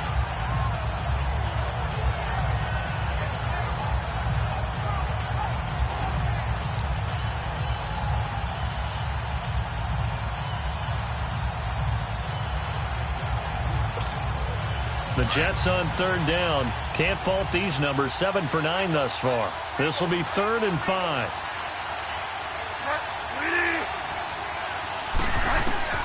Bridgewater now from the 50. Now this is brought in by Pryor. And he's able to get this one down to the 40-yard line.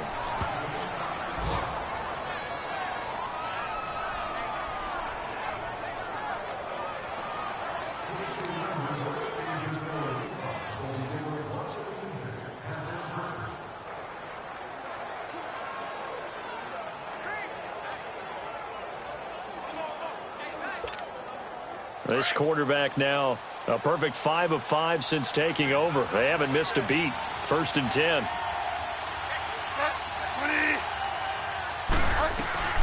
Bridgewater now looking to throw on first. Quick hitter here. It's complete. A gain of 6 there on first. Completion was given up, but that's why you play zone defense, so that you can have people around the ball when it's caught, and you don't give up much run after the catch.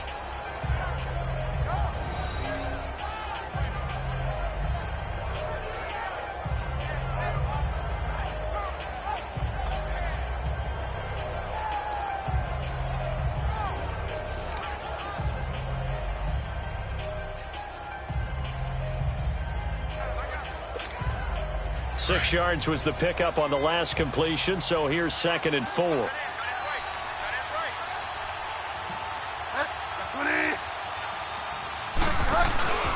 Second down, Bridgewater. Oh, he's got a man wide open, complete. And down he goes, taking it inside the 10 to the 7.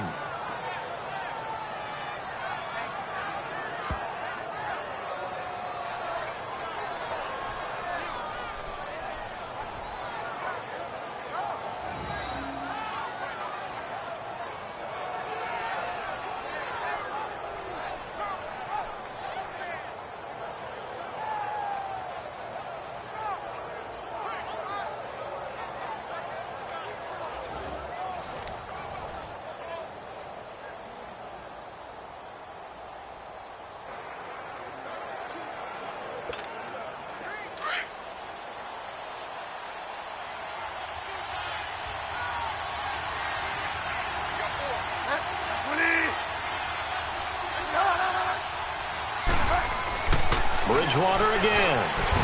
He couldn't quite hold it. Got hit. Ball pops out. Incomplete. When you got your backs in the shadow of your goal line, you've got to be physical in that situation because there's not a whole lot of space, not a lot of wild plays that can be run there. That's put up or shut up time. Defensively, nice job just to make sure they didn't complete it on that play.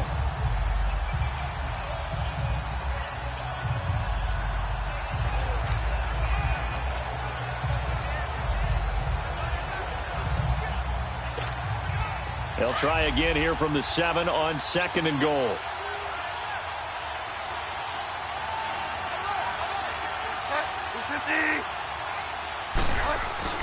And again, it's Bridgewater. That's complete right around the 8. No gain on the play, and it'll bring up a 3rd down. Now, they couldn't get anything going there out on the right side of the flat of the swing pass. And didn't we have a discussion with their staff about wanting to get the backs more involved in the passing game?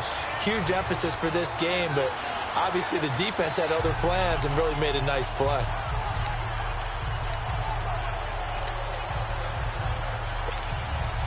This has been a long drive. You got to figure a field goal would be a letdown. Can they convert now on 3rd and goal? 3rd and goal for Bridgewater. And this will be caught in the end zone. Touchdown, Jets. In for the score. And the Jets find a way to stretch their lead. That drive that really increased their cushion felt very military to me. Very precise, methodical, that's one of the words you've taught me. And they just got it done. And slowly but surely now starting to pull away a little bit. Things looking good for them here in the 3rd quarter. Not only pulling away, but you mentioned that slowly but surely. You also drain clock, too, with a drive like that. So you really give yourself an advantage. Santos now to add the PAT.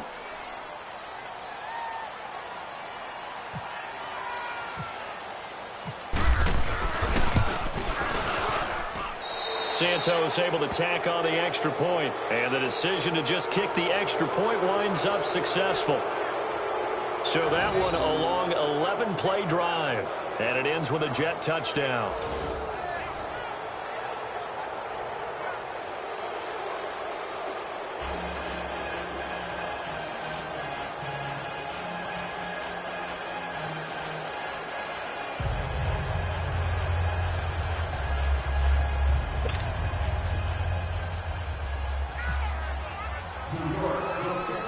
Santos out now. He'll kick it away. That's fielded in the end zone. And no run back here. This will be a touchback, and it comes out to the 25-yard line. And now we spotlight the Jets defense. And the interception the last time, their third takeaway of the game, Charles. They're just flocking to the football so well. And not only are they doing that, they're making big-time plays and taking it away from them. Big hits, big plays. They're looking very good in this ball game. You said flocking, flying to the football. Coaches always use that, don't they? They really do. It's almost it goes back to the old, when they click off the frame at the end of a play, they want to see all 11 defensive guys in that picture. And the drive begins with a run by Geis. And he'll work his way across the 30 to the 32. 7 yards on the pickup there, and it'll leave him with a 2nd and 3. Well, it's time for them to be good teammates right here. And what I mean by that is possess the ball for a little while. Get at least 2 first downs. Give their defense a chance to settle down a little bit after they give up a touchdown.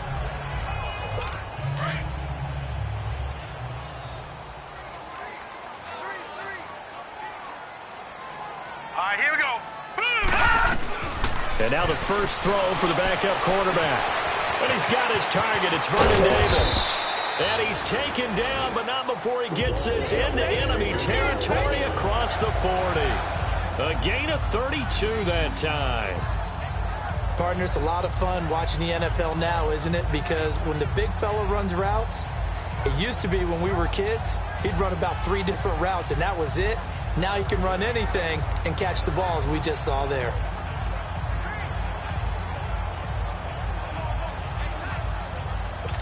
So in Jet territory now. Here's 1st and 10 at the 37-yard line. All right, here we go. On first down, this is Geis. And tough sledding. He'll get maybe a yard. Stop short of the 35.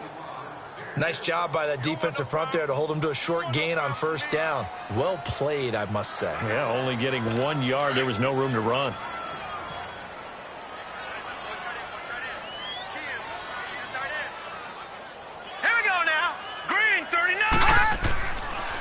They stay on the ground. Geis again. And able to push his way forward here for a good little gain. And after getting tackled, he's still down and looking very slow to get up. Definitely the last thing you want to see here in a preseason game. We'll be right back.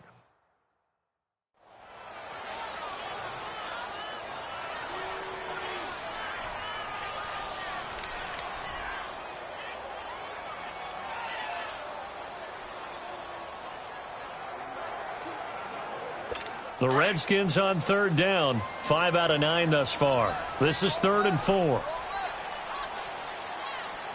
Here we go now.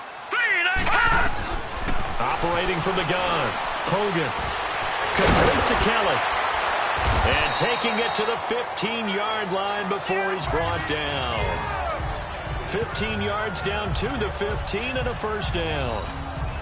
That's tough to play zone defense when they can just curl up right there in front of you. Yeah, absolutely. Well, we talk about finding the soft spot. Defensively, how do you make sure they don't find the soft spot like they did there?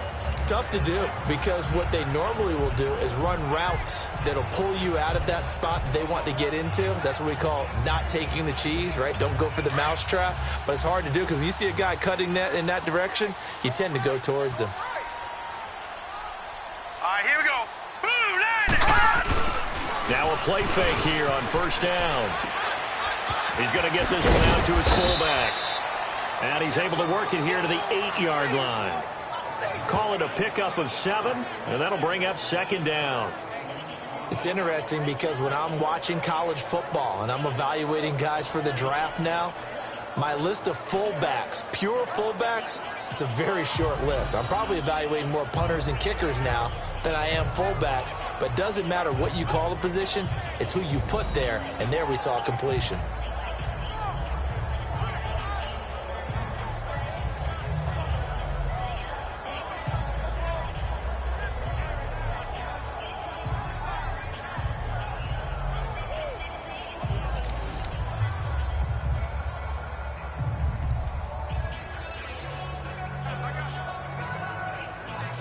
Able to get 7 on that first down pass play. 2nd and 3. Here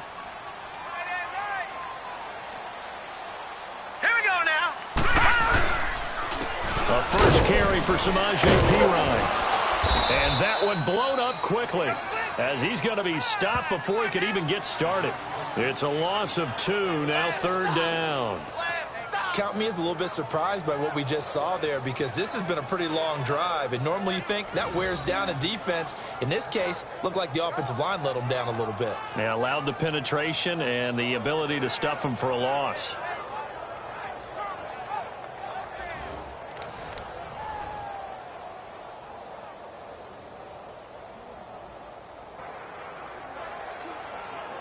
The Redskins on 3rd down. They're hitting at 60%, 6 out of 10 thus far. This will be 3rd and 5.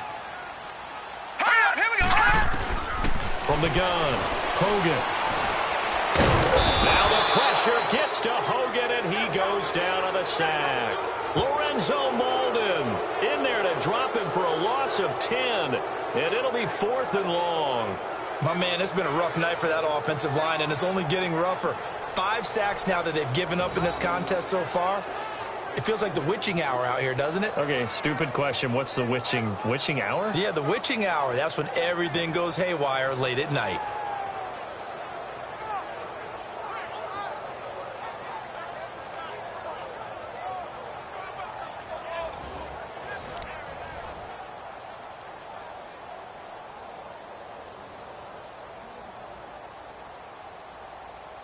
So now the field goal unit trots out there for the 3rd time tonight.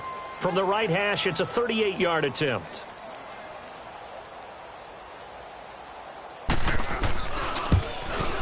And Hopkins' kick is good. And that will close the gap down to 14. So his 3rd field goal of the ball game brings him a bit closer, but there's no question they need to start turning some of these 3s into 6s. And 7s and probably even 8s. You know, as a kicker, you just head out when you're called upon, so he's done his job. It's the rest of the offense that needs to get it in gear. They want to close this gap.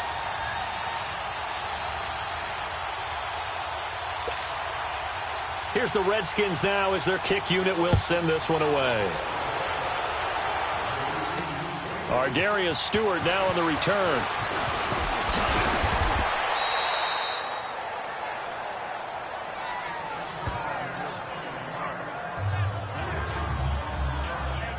The Jets offensive unit ready to get going here. This is sort of what you would call a put-away drive. They score here, especially a touchdown, it's almost out of reach. It certainly feels that way, and I think that they're going to call their plays accordingly, because what you really want to do, even though you know the scoreboard is still up there and the game's going to go on, you think you can take the spirit away from another team, that their drive and will to come back and win can be taken with another score right here. Still 3rd quarter, but you just get that feel. Yeah, they're teetering right there on the brink, aren't they?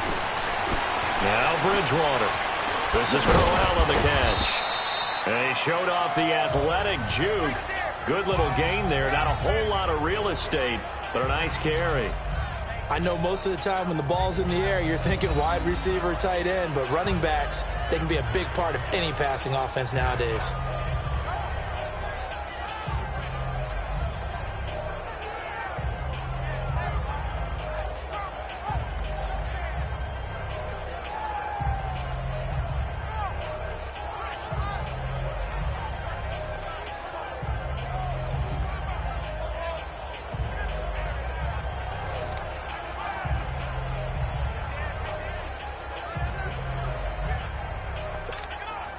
Able to get 7 on that first down pass play. 2nd and 3.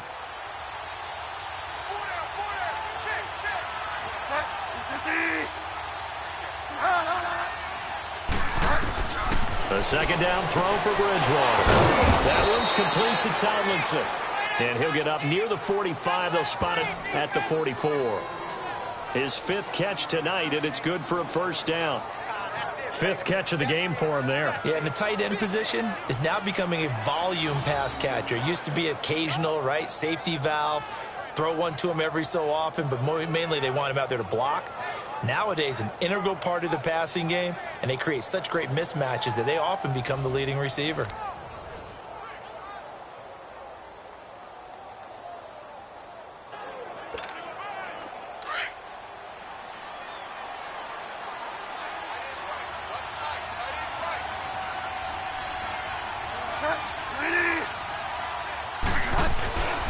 First down throw for Bridgewater.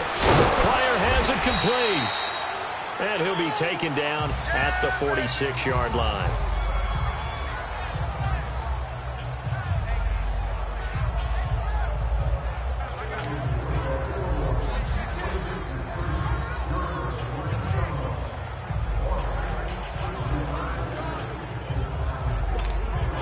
So 2nd and 8 here after the pass play for 2 yards on first down.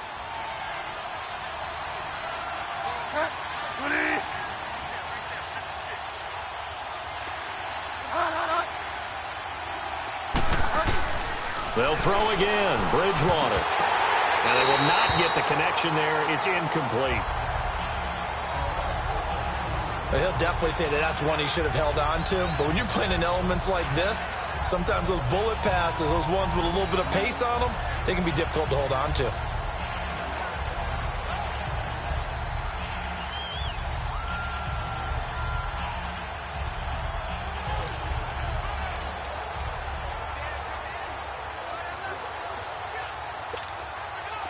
So the failure to connect on second down, that leaves them staring up here at a 3rd and 8.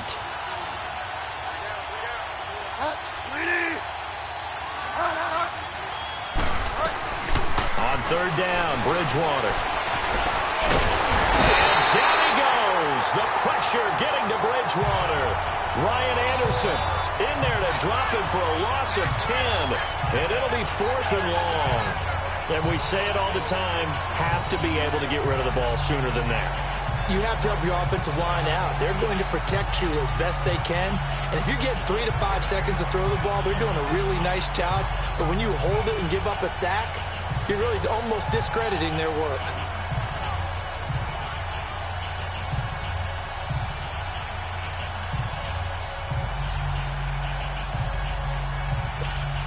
Here's Lachlan Edwards now.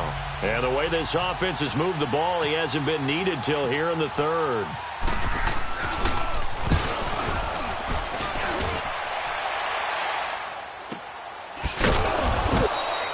Just a 2-yard return there following a punt of 48. And it'll be Redskins football now with a 1st and 10.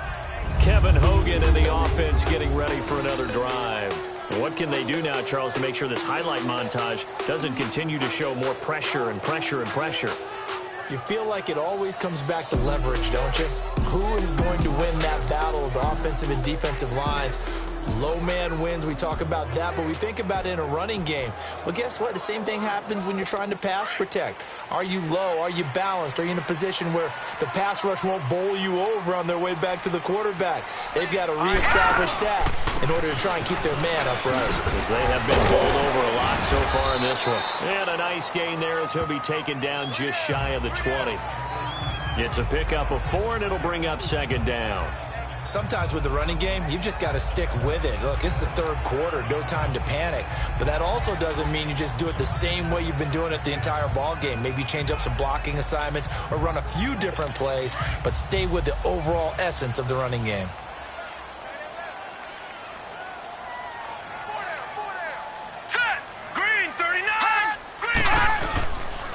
Geis with the carry on 2nd down.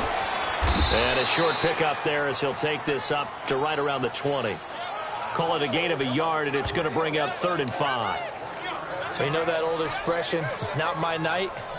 It hasn't been his so far. I don't know if the legs are a little bit heavy. Sometimes having to hang out all day and play doesn't exactly play to your advantage, but it's been a tough go for him. And every time he looks up, somebody's there defensively. That was the same case on that play. From the gun on third down. Hogan got a man open. It's Brian Quick. And he's going to get this one across the 30-yard line. 11 yards there as they connect on the quick slant.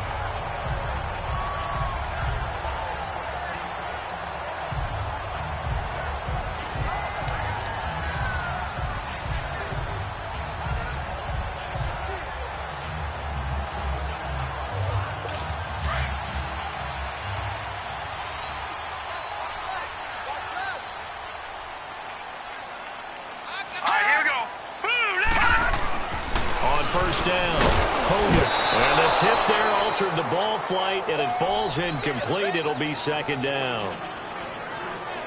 Anytime a ball's thrown in the middle of the field that's popped up in the air, I expect someone to catch. It doesn't matter whether it's offense or defense, because there's usually a great amount of bodies in that part of the field. In this case, no one came up with it.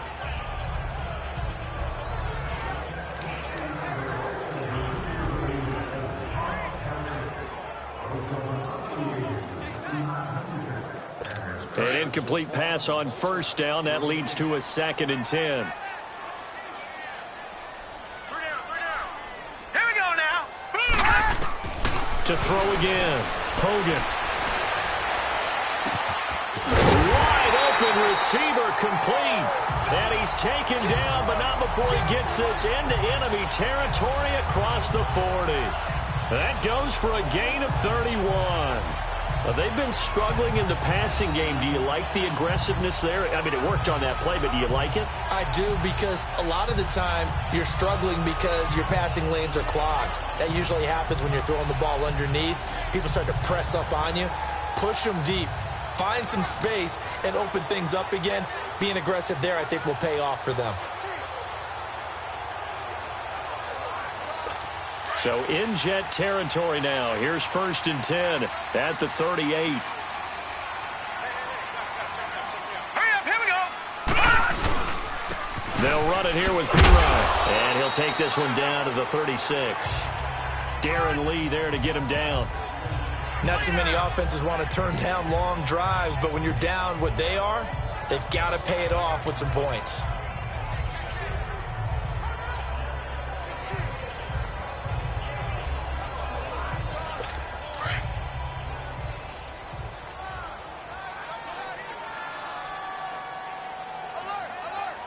All right, here we go. Green 39. Green 39. They'll hand it out to Geis, and he won't get much. Maybe a couple. Down inside the 35 to the 34. Go, go, go. Hey, run it. Run. He wasn't ready. He wasn't ready.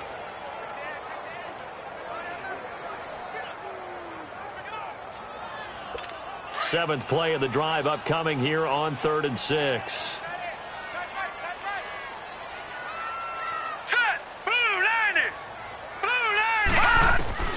Operating from the gun. Hogan firing quickly here, and that's complete. And he's able to pick up the first down here before he goes down at the 26. And they just keep marching right along. First down on a pickup of 8 there. Many different ways to create space, but on that play, he did it with that big, wide body of his. Didn't get a whole lot of yardage on the play, but it did what it was supposed to. Pick up a first down.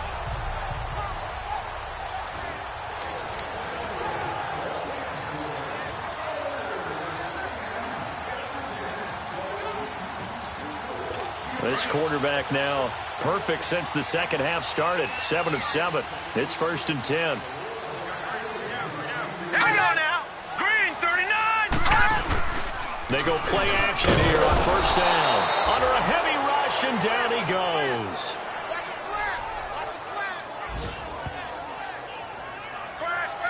This has been a tough one for this offensive line. It appears almost like they've been on roller skates this entire game, the way they've been pushed around. 6 sacks given up in this one.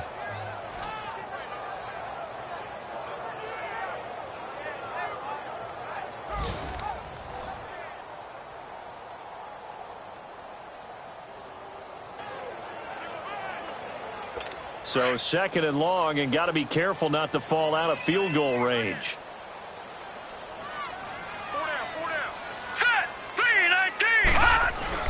Looking to throw on 2nd down.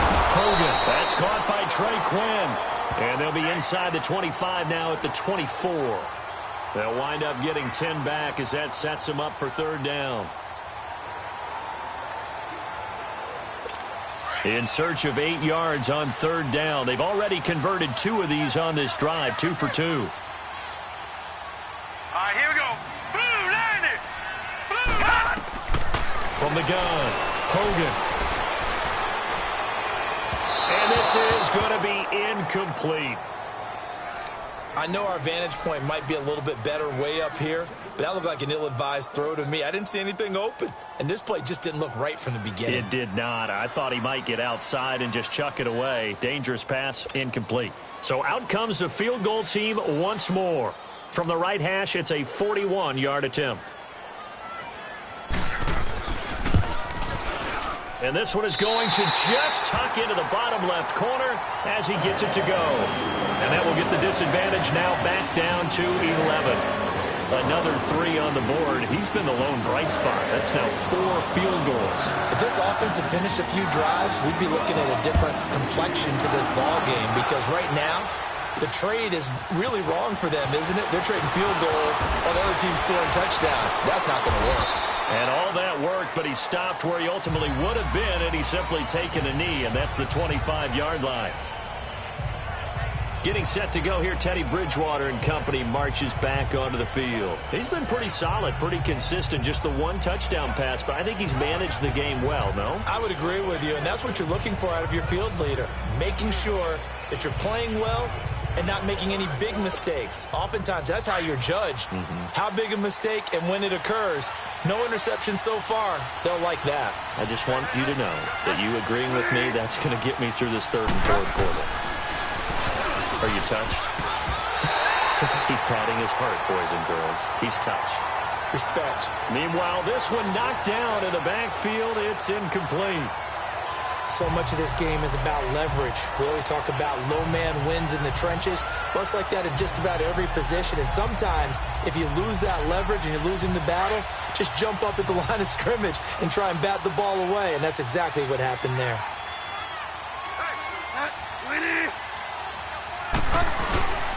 On 2nd down, here's Crowell. Only a yard on the pickup there, so it leaves them needing a conversion here on 3rd and a tough 9.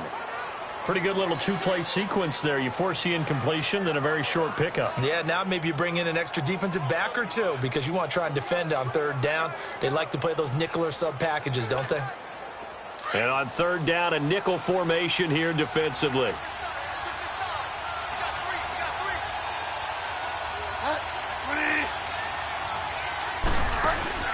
Play action now. Bridgewater.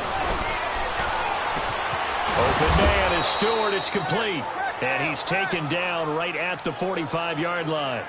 A big 3rd down conversion with a gain of 28. Well, we haven't been shortchanged on offense. Another fun play to watch there on the deep pass.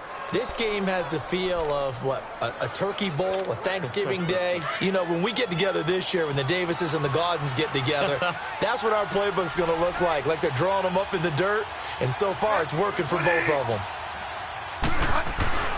Bridgewater on 1st down.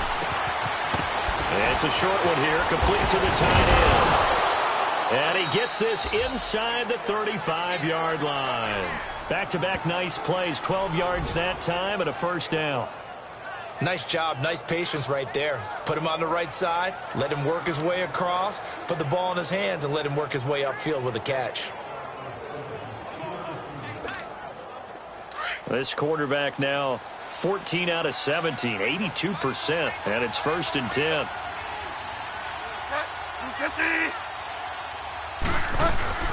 First down, Bridgewater. He's got his man on the crossing route. And he's going to be out of bounds down inside the 20.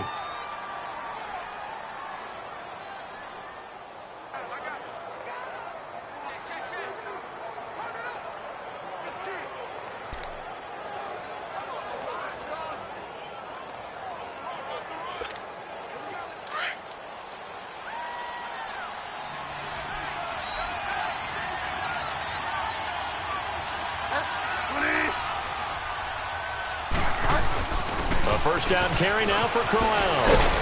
And able to get him down, but he does reach the 5. 11 more on that one and another first down.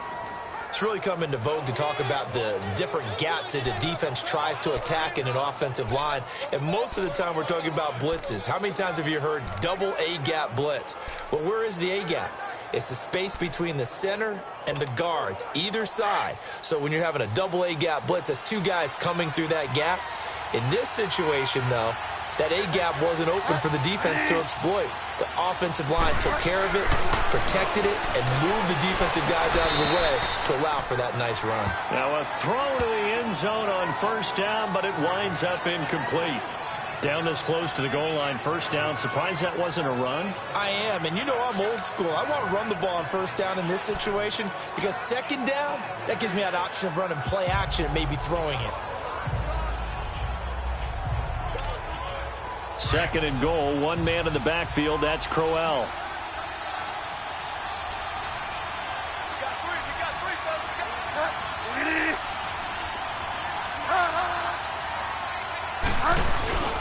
He's going to get it running right.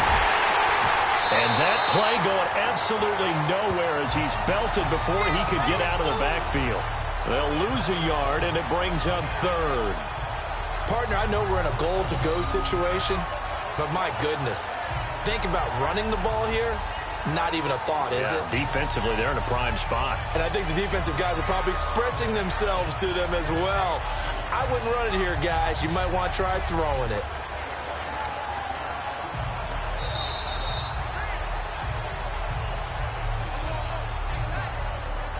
One quarter remains here in this Thursday night matchup. We'll return with more preseason football on EA Sports.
To begin quarter number 4.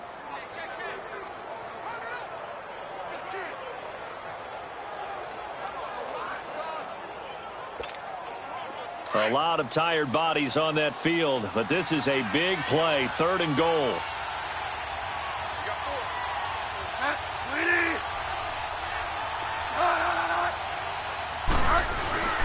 Bridgewater. And that is incomplete. When it's 3rd and goal, you don't need to make a heroic play. You just need to make a play and able to knock that one away. That was really nice. Yeah, I don't think going for the interception, like you said, just wanted to make sure that the ball hit the ground, and it did. I'm going to call heroic anyway.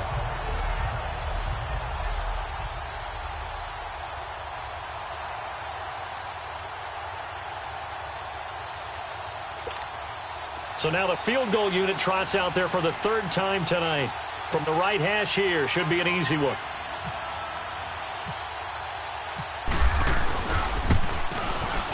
And Santos able to put this one up and through. It's good. And that will get the lead up to 14. So they settle for just the 3, but clearly right now anything helps trying to salt this one away in the 4th. Without a doubt, obviously a touchdown probably would have been the final nail to finish this thing off, but they still ate up time, got points. So while it's not mission accomplished, it's darn close.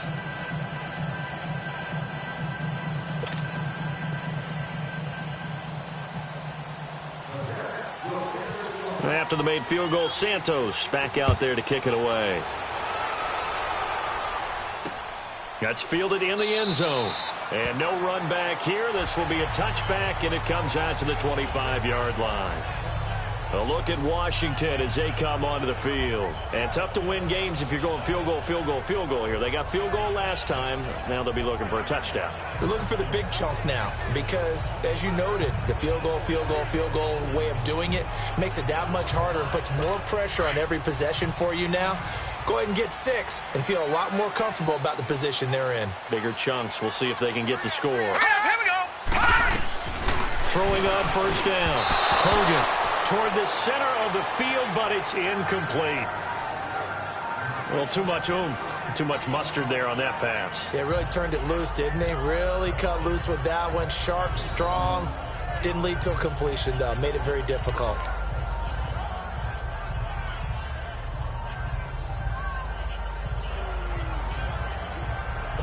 An incomplete pass leads to 2nd and 10 from the 25. All right, here we go. Green, 30. Back to the air on 2nd down. Hogan, and Davis has it over the middle. And he'll be brought down right at the 30 here. That catch good for 5. It's 3rd down. You got the big lead defensively. Willing to give them that underneath stuff, right? And this is why you work on your tackling. Tackle them after the catch, inbounds, keep the clock running. Just go ahead and bleed the game out that way. The last play on the completion got them half of what they needed. Now here's a tough 3rd and 5. All right, here we go. Green, 39. From the gun on 3rd down. Hogan. And it's a short one here, complete to his tight end. And he'll get it up near the 35, right at the 34 here. So much about offense is what you call hidden yardage. You know, you throw the ball to someone, they catch it, and then they can make a big play. You know, they create a play, run after catch. They did a really nice job there of limiting that and keeping him from a 1st down. Yeah, stopped him in his tracks.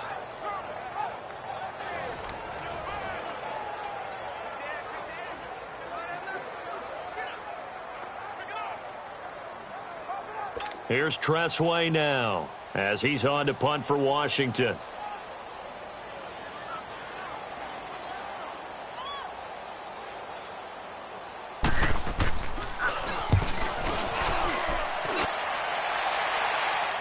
But fortunately, he's able to recover his own fumble, and that could have been trouble. I know there's no magnet in the ball, but sometimes for the punt returner, after such a scramble, it sort of feels that way, doesn't it? He has it, he loses it, somehow the ball finds its way back to him. Atone for his sin, and you know he's taking a deep sigh of relief right now.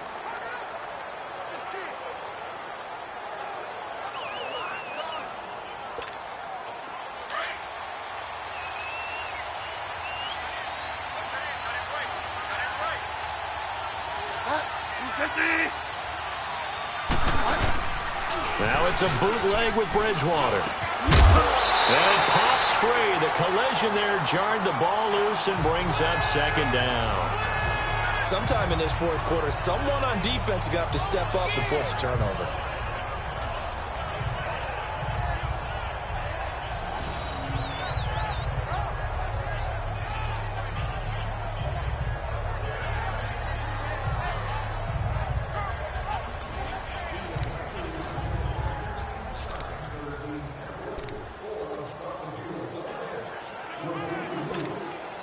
After the incomplete pass, here now is 2nd and 10.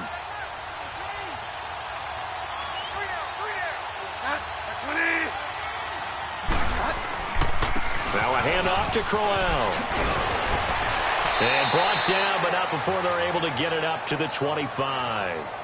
It'll go as a gain of 11 and a Jets first down. I'm guessing you'd say this is kind of the key here. Grind out some yardage, work on that clock, see if you can continue to tick it down. Definitely. You want to bleed things out at this point, right? Continue to possess the football, gain some yardage, and put the onus on the defense. Do they have to use timeouts? What are they going to do to stop you? You're taking charge.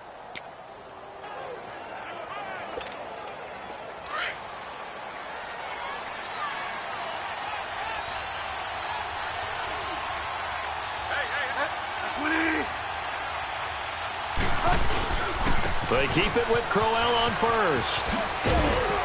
And he'll fight forward to about the 27-yard line. Give him a couple on the carry there. 2nd and 8. Offensively with the lead, you want to run the ball, keep the clock going, but you also want to still kind of be in attack mode too, right? So how do you do that and not come back on your heels? Yeah, think about all the practices we've watched where they have that tempo period to go over things just like this, where they describe the scenario, tell you what they're looking for, and make sure that they're still attacking, yet at the same time not going so fast as to leave too much time on the clock. And down he goes. The pressure getting to Bridgewater. Mason Foster able to drop him for a loss of 4. Well, that play was the very definition of fast, quick, and in a hurry. Suddenly, he was there. In a blink of an eye, that happened fast and a big sack.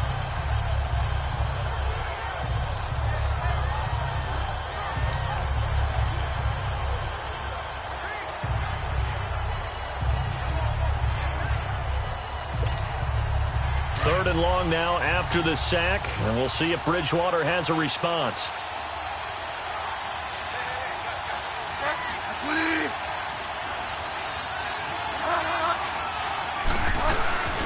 On play action, it's Bridgewater. And he's going to go down again. Stacey McGee, he's the one to get it this time, and back-to-back sacks are going to bring up a 4th down. And it has been a good game for them. They haven't been pressured very much today, but on back-to-back sacks, maybe the defense is starting to figure something out.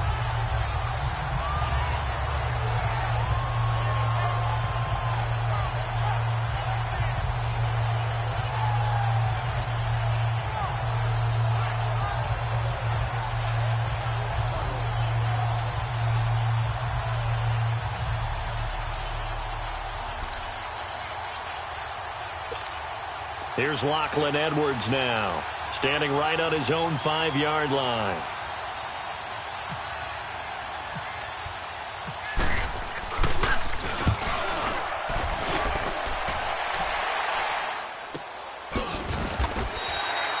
So possession goes over here on the punt, and out will come the offense as they take over. Out comes the Redskin offense now as they get set to begin another possession. And down on the scoreboard, certainly needing to avoid what happened on the last drive, punting the football. Sense of urgency has to take over for them here. They know the score. They know the situation. And by the way, the punter no longer exists for their offense. That's how they have to treat this drive. They need points. Big time. Now let's go. Green, 39. On 1st and 10, Hogan. Escaping the pressure right, and he'll slide down to avoid the contact. He'll get 5 out of the scramble. It's 2nd down. Now, how about that play? He took a possible negative and turned it into positive yardage and slid down to avoid taking a big shot. Excellent job getting down and avoiding the big hit.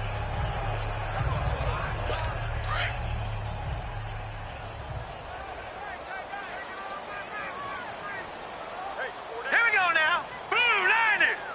Blue 90. To throw on second down. Hogan throwing over the middle, and it's incomplete. Brian Quick, the intended target, and it's third down. One thing I have learned, receivers don't mind high throws so much to the sideline, but do that over the middle to them, and not only are the DBs going to throw a little verbal trash their way, when they get back to the huddle, they're going to have a few words to say to their QB, aren't they? Yeah, hung out to dry a little bit there on the high throw. Luckily fell incomplete. They come up now 3rd and 5 following the incomplete pass. Here we go. 319. The backup Rob Kelly, his first carry. And this time he's going backwards. So after the no gain on the last attempt, here they get him behind the line. Well, that's pretty symptomatic about how things have gone here. That play was just shut down right from the start. And not going to give him a lot of confidence to help turn things around.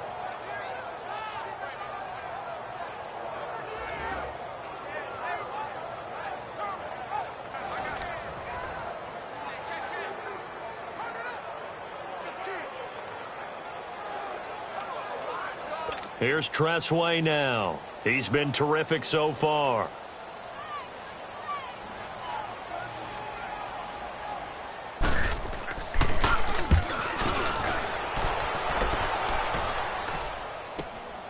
Taken in at the 11. Good blocking there, nearly sprung him. As it is, it'll go as a 19-yard return. And the Jets will take over 1st and 10. New York set to take the field. And on the last go-around, they really couldn't get anything going.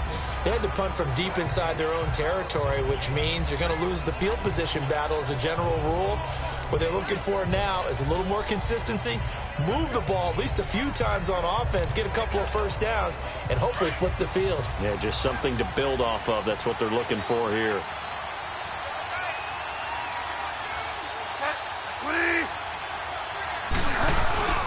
They begin with a run by Corral. And he's going to lose yards. They take him down at the 26. A loss of a full 3 yards, and now it's 2nd down. But Brandon, pace comes into play now because they've got the advantage. They've got the football, but they've got to be very careful about what speed they're going to play. You know, my music teacher back at New Paltz, Mrs. Bythema Bagley, used to say, don't go prestissimo when you really want to go largo. And what she meant by that is don't go too fast when you really want to go at a nice, slow, deliberate pace. I am speechless. I am without speech.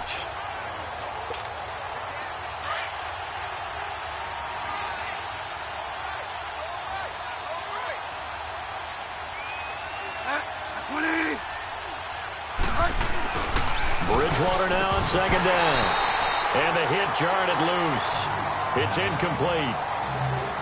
Anytime a defense can sit back in a zone like that, it tends to create a lot of congestion in the middle of the field. Makes it very hard to slot one in. Looked like I-4 at rush hour in your hometown of Orlando, Florida. An absolute mess.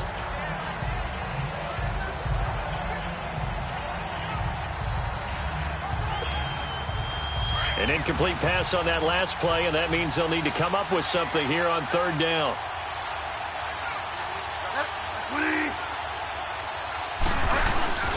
Off the play fake, Bridgewater. And intercepted, maybe the turning point they need. Picked off by Fabian Moreau. And his guys are going to get the football at their own 47-yard line.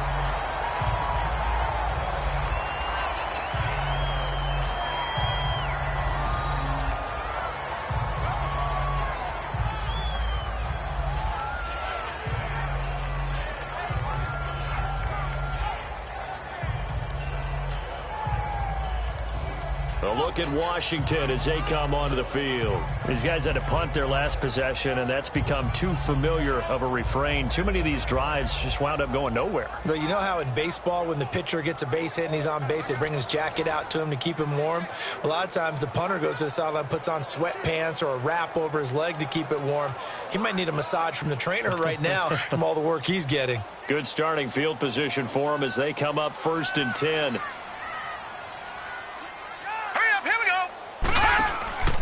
Off play action. Hogan. Oh, he's got a man wide open, complete. And he's brought down after a good gain. 23 yards on the play. Right after the turnover, they come out throwing. And that means it's a sudden change situation. We used to practice it on defense. Sudden change, get out there, stop the offense. But you typically run out there a little bit unsettled. I think that's why he came right out throwing the football, hoping to catch him off balance. And he did.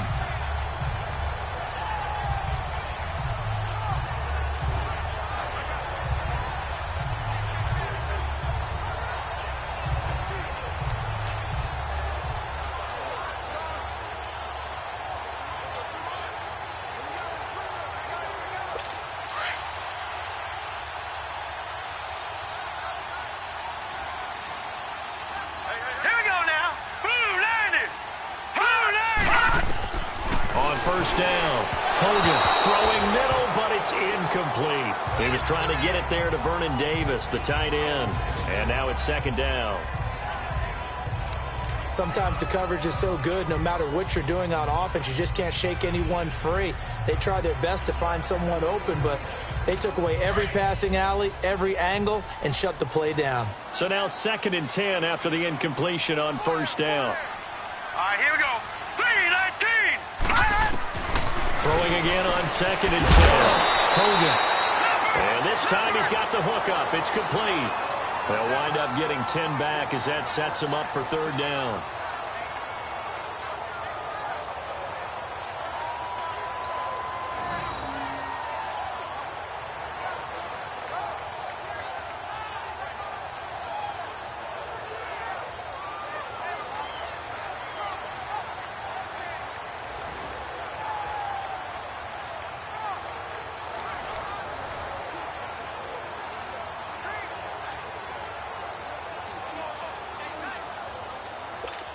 The last catch nearly got him a first, but it did not, and they'll try to convert on 3rd and inches.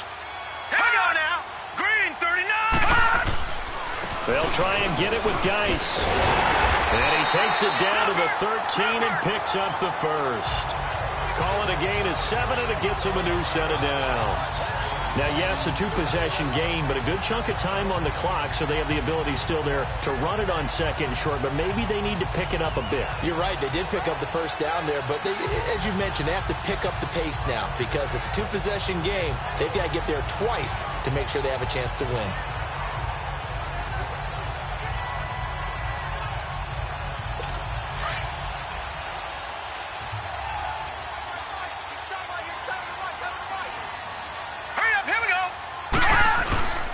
Back to the ground on 1st. It's Geis.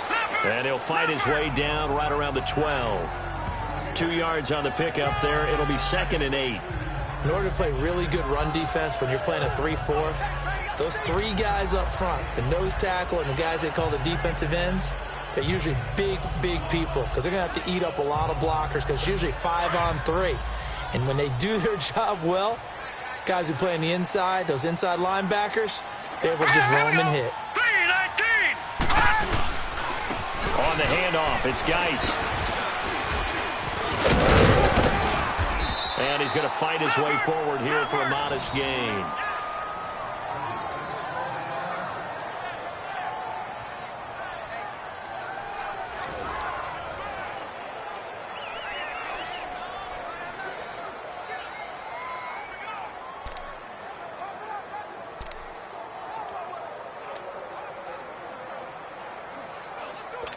And on 3rd and 3, they decided to go with a dime package. Yeah. 6 DBs. Yeah, you're right. They've got 6 out there. Here we go now. Blue 90. Blue 90. Now Hogan. And that is caught. Touchdown, Washington. Quinn from 6 yards away. And the Redskins are able to make this a close game again. And all about timing there on that short slant, Charles. Exactly right. That was timed up so well. The route, the throw, touchdown.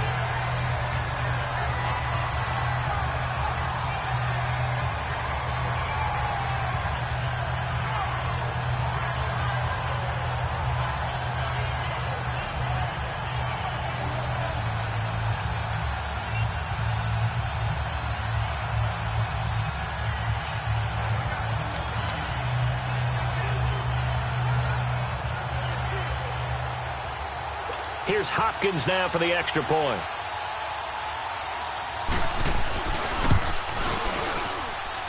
Extra point good by Hopkins. And now things get a bit more interesting here in this fourth quarter.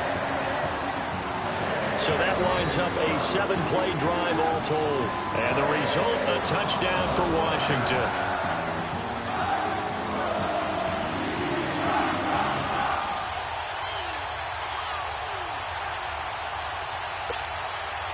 Here's the Redskins now as their kick unit will send this one away. This is fielded a couple yards deep.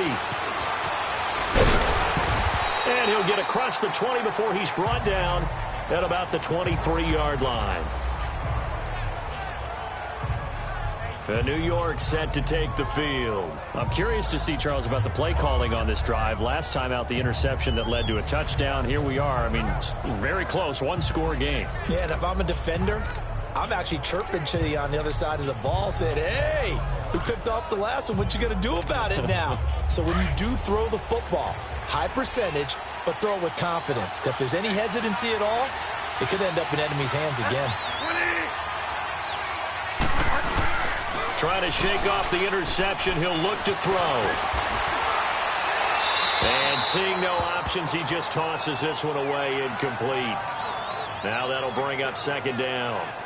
And nobody was open downfield there. Looked like a pretty clear throwaway. Yeah, definitely was that. I'm wondering why there wasn't intentional grounding. I know they're saying there's a receiver there in the area. Those darn quarterbacks, they get away with everything. Spoken like a true defensive back, Mr. Davis. Did that come out? It did. Okay.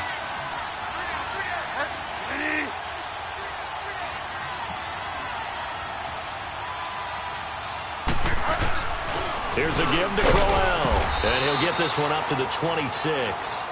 Just a couple there on the second down run. Now they're staring at a 3rd and 8 situation. The fourth quarter here, they've got the lead. They want to keep it on the ground. That's what they're doing. Smart football. Keep the clock grinding. Keep it going. But you got to figure now, they're going to see more people stacked up at the line of scrimmage as they try and bleed it out. And the Redskins have an extra man in the secondary here on 3rd.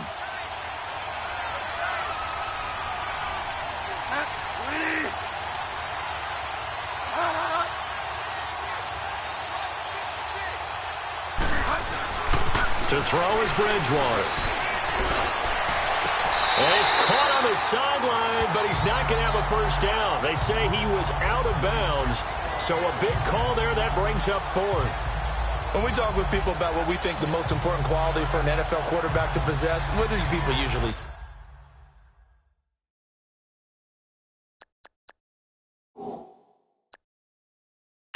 Arm strength, and he showed the arm strength there. Yeah, pretty good bullet pass he threw, but he wasn't accurate, was he? No. Listen, you like mobility, but accuracy, first and foremost, is what a quarterback needs. He didn't possess it on that play.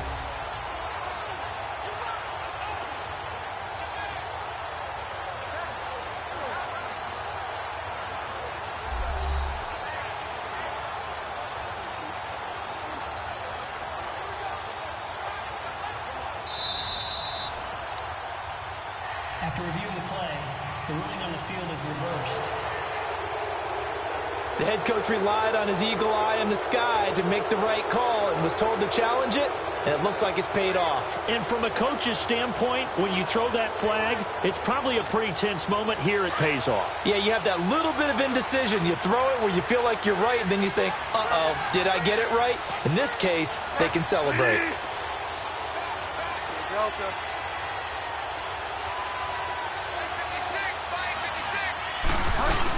They'll run it now out of the gun.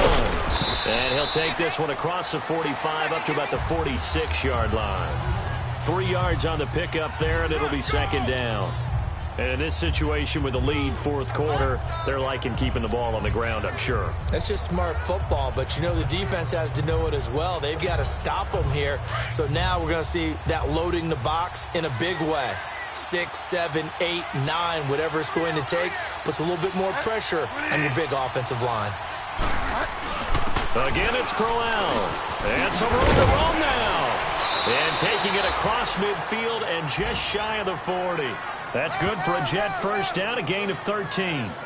Well, it is our business to analyze what we saw out there. And on that play, I saw a defense staying in base, not taking a chance, not blitzing in a situation when they absolutely need the football back. That's either a case of overthinking it or not thinking it through. If you do blitz, do you have to be careful about where you're coming from, or are you just coming from all angles? You have to be careful about where you're coming from, obviously. But at this stage, you have to take a few chances as well.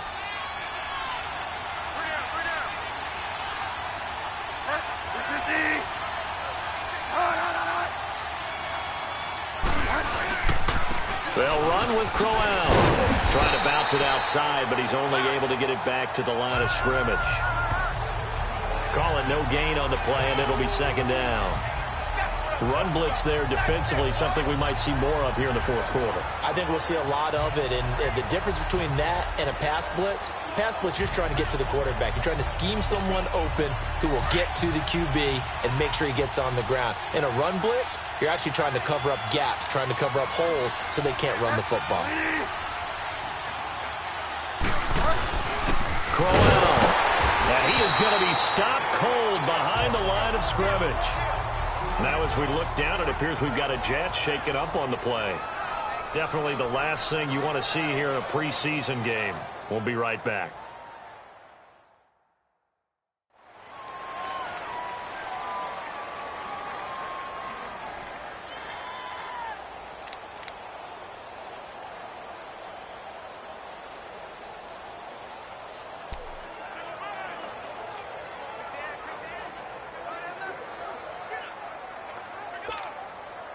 Seventh play of this drive coming up, but a long way to go on third down.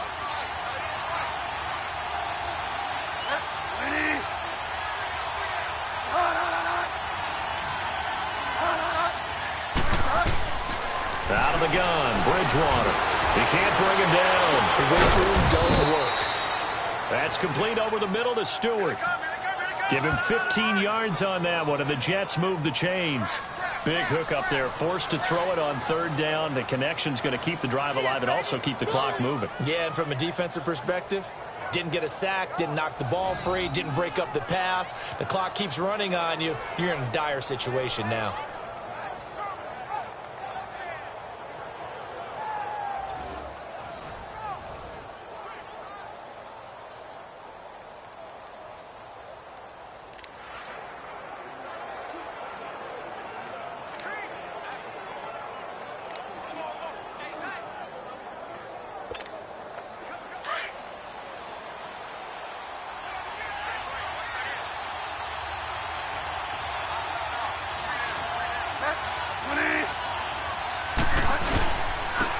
First carry for Elijah McGuire. And he'll get about 4 as he's brought down at the 24. This has been an up and down, back and forth type of a game, hasn't it? Maybe this long drive, take a little bit of the wind out of their sails, kind of settle things down a little bit.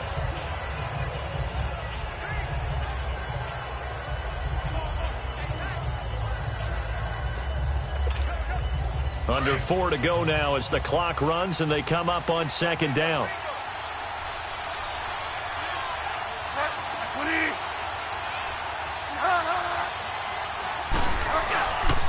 They go again with McGuire. And he'll get it down this time to the 17. It's a 7-yard gain there, and it's good enough to move the chains. Well, you know me, partner. I never tell them to back off of being aggressive. But sometimes you see the consequences when you're overly aggressive and you don't secure tackles. Guys break through. Trying to sell out to pry that football loose, and just as you said, cost some yardage. Yeah, you got to go get him. Stand him up first before you go for the ball. Don't just go for it initially.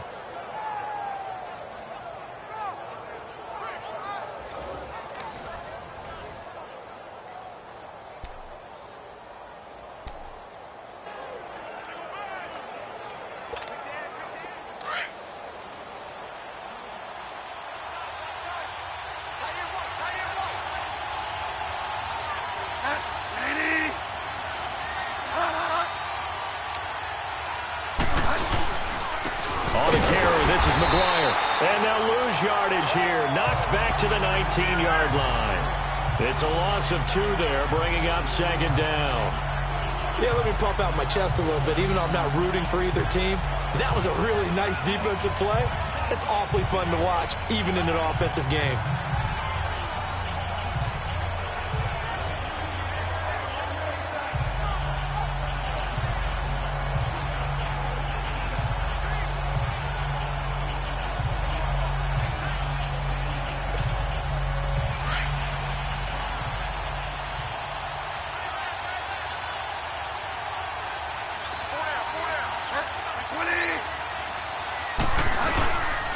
They'll run with McGuire. And he's brought down. That good for 19 and a 1st down. I have to chuckle to myself a little bit, Brandon, because right now I could be in that huddle with that offensive line. I know exactly what they're saying. If you call a pass play here, we're going to call a timeout. Run the football. We've got control of this thing. Get him behind us and let's go. Their time to shine.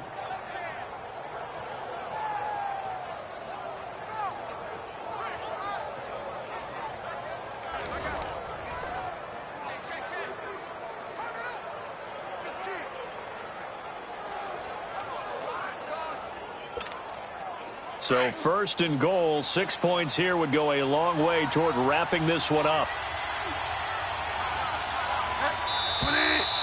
Time for a break. We'll come back for the electrifying conclusion after this.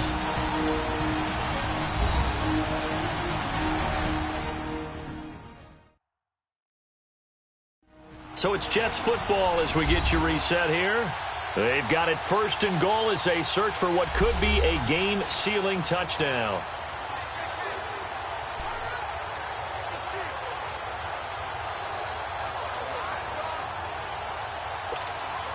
It's 1st and goal, and a late touchdown at this stage could officially salt this one away.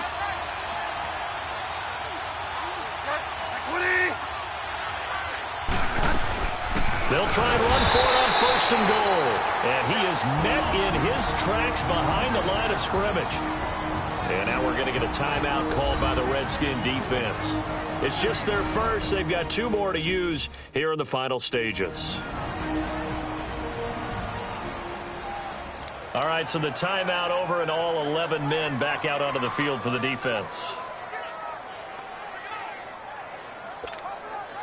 Back at the 2 now. Here's 2nd and goal. They come out 5 wide, 3 of them to the right side. 50.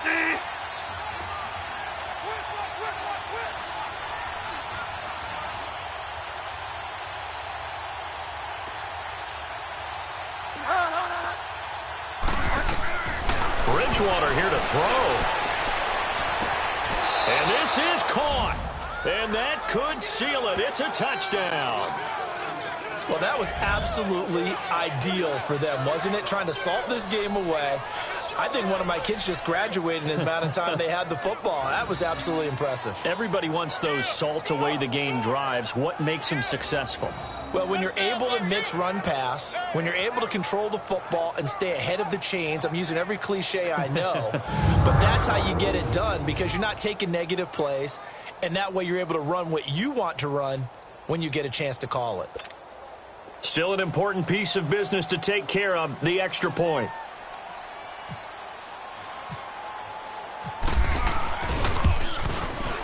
Santos with the extra point, and the decision to just kick the extra point winds up successful. That one was an extended drive, 14 plays all told, and it's finished off by a New York Jets touchdown.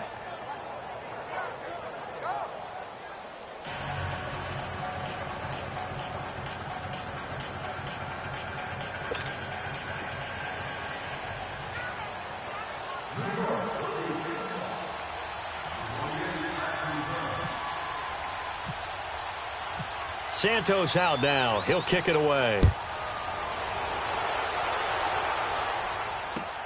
Now here's Johnson. And it's a pretty good return here as he'll get it up to the 29-yard line. And here come the Redskins now. And they had to wait a long time to get the football back. Probably not what you were hoping for when you got an offense that's humming. Agreed. What you were looking for is the defense getting the ball back pretty quickly, right? Hoping for a 3-and-out. So that didn't happen. You can't yell at your D for that. They've got to take care of their own business and reestablish themselves now that they're back on the field.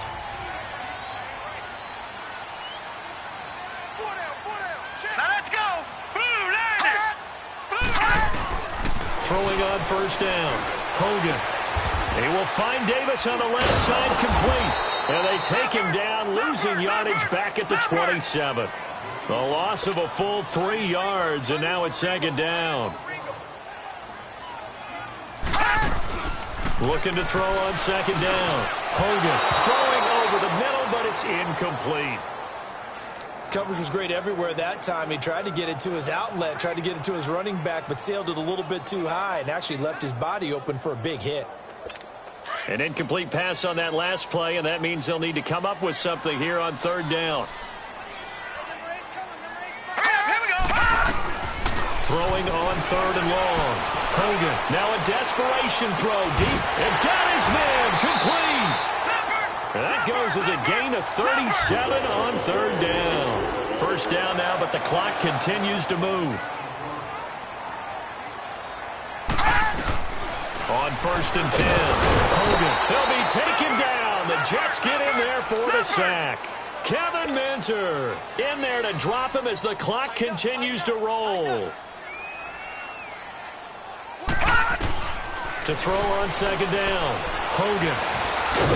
Under pressure again, and down he goes again. And now maybe they want some extra time to talk about this third and long play, as we'll get a timeout. As they get the stoppage with a little over 50 seconds left to go in the game. First and second down were a disaster. Both went backwards. Now it's 3rd and 18. They need something big. Operating from the gun. Hogan. Oh, the ball comes out on the hit, but they'll say it's incomplete.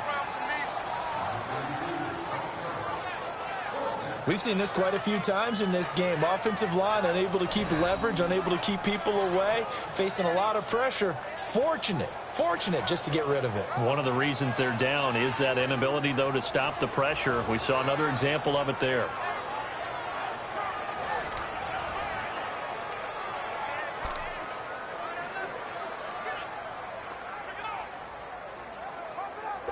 All right, they're going to try and keep hope alive here on 4th down. They're going for it. Here we go now. Blue landed.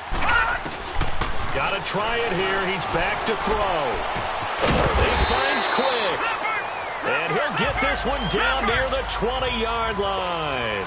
They keep the game alive, at least for the moment, as it's a first down. And he clocks it with just over 30 seconds left.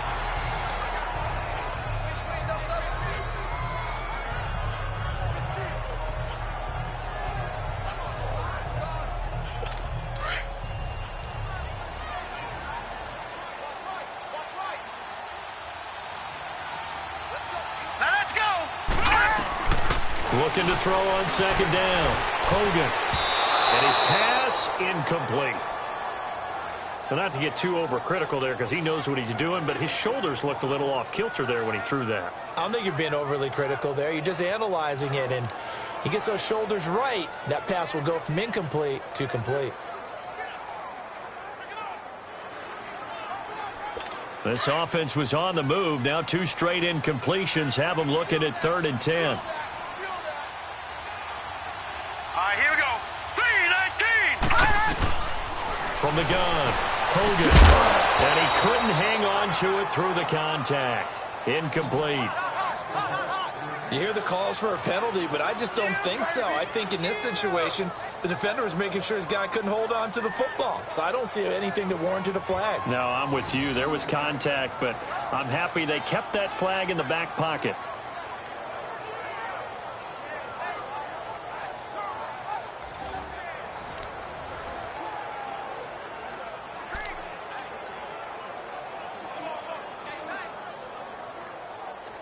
And they're indeed going to go for it here on 4th down. So trailing here in the last quarter. Let's see how this plays out. Now let's go. Blue line. As expected, they're going for it to keep the drive alive. He's going to let it fly. And this is caught. So it's a late touchdown, but maybe too late. Still a little time left on the clock, however. I'm not sure win-win is the proper term here, but it certainly felt like it. They got the touchdown they needed, but if I'm on the defensive side of the ball, okay, you got the touchdown, but it sure took you a long time. Yeah, because offensively there, you're probably hoping for a 1 to 5 play drive. That one ate up a little more time than they were hoping. You're exactly right, and if you have that 1 to 5 play drive, you actually build up momentum and even more hope. When they had to slog their way downfield, they got the touchdown, but it's almost like, yeah, you know, doesn't feel right. Exactly.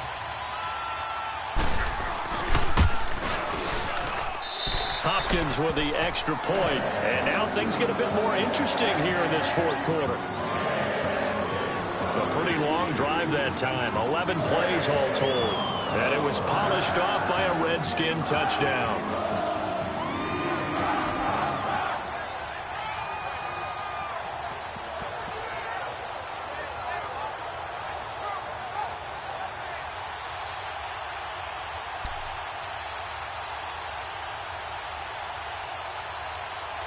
So they'll line up for the onside kick. 18 seconds to go. And this is going to be recovered by the hands team.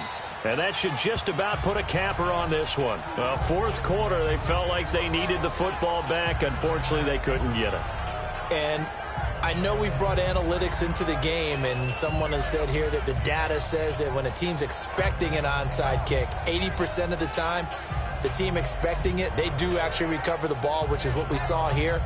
I just wonder if that number is much more of a anecdotal type of a number. Kind of like when the coaches tell us, well, when you score on special teams, 93% of the time you win the game. I'm still waiting to see that number is empirical.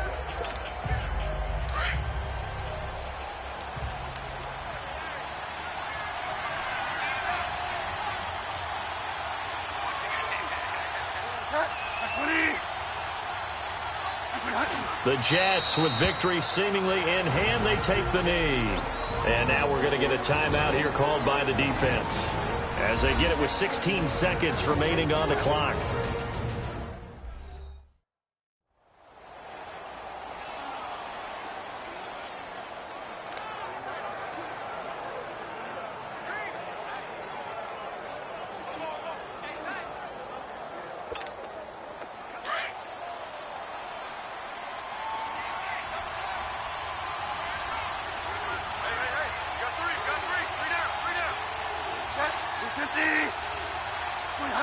Down to a knee goes Bridgewater, and that ought to do it.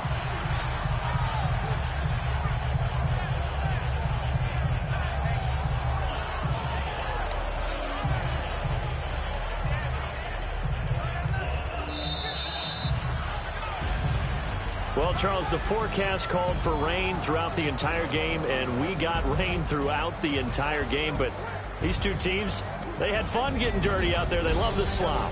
Did you trust the forecast ahead of time? Or are you one of those guys that's skeptical about it, or did you trust it? But when I saw just a big blob of green on the radar, I said, okay, let's trust. Yeah, and that's why I'm glad you took my advice. Got your notes laminated, because, you know, open-air booth, that rain can affect us as well, although not as much as the guys on the field.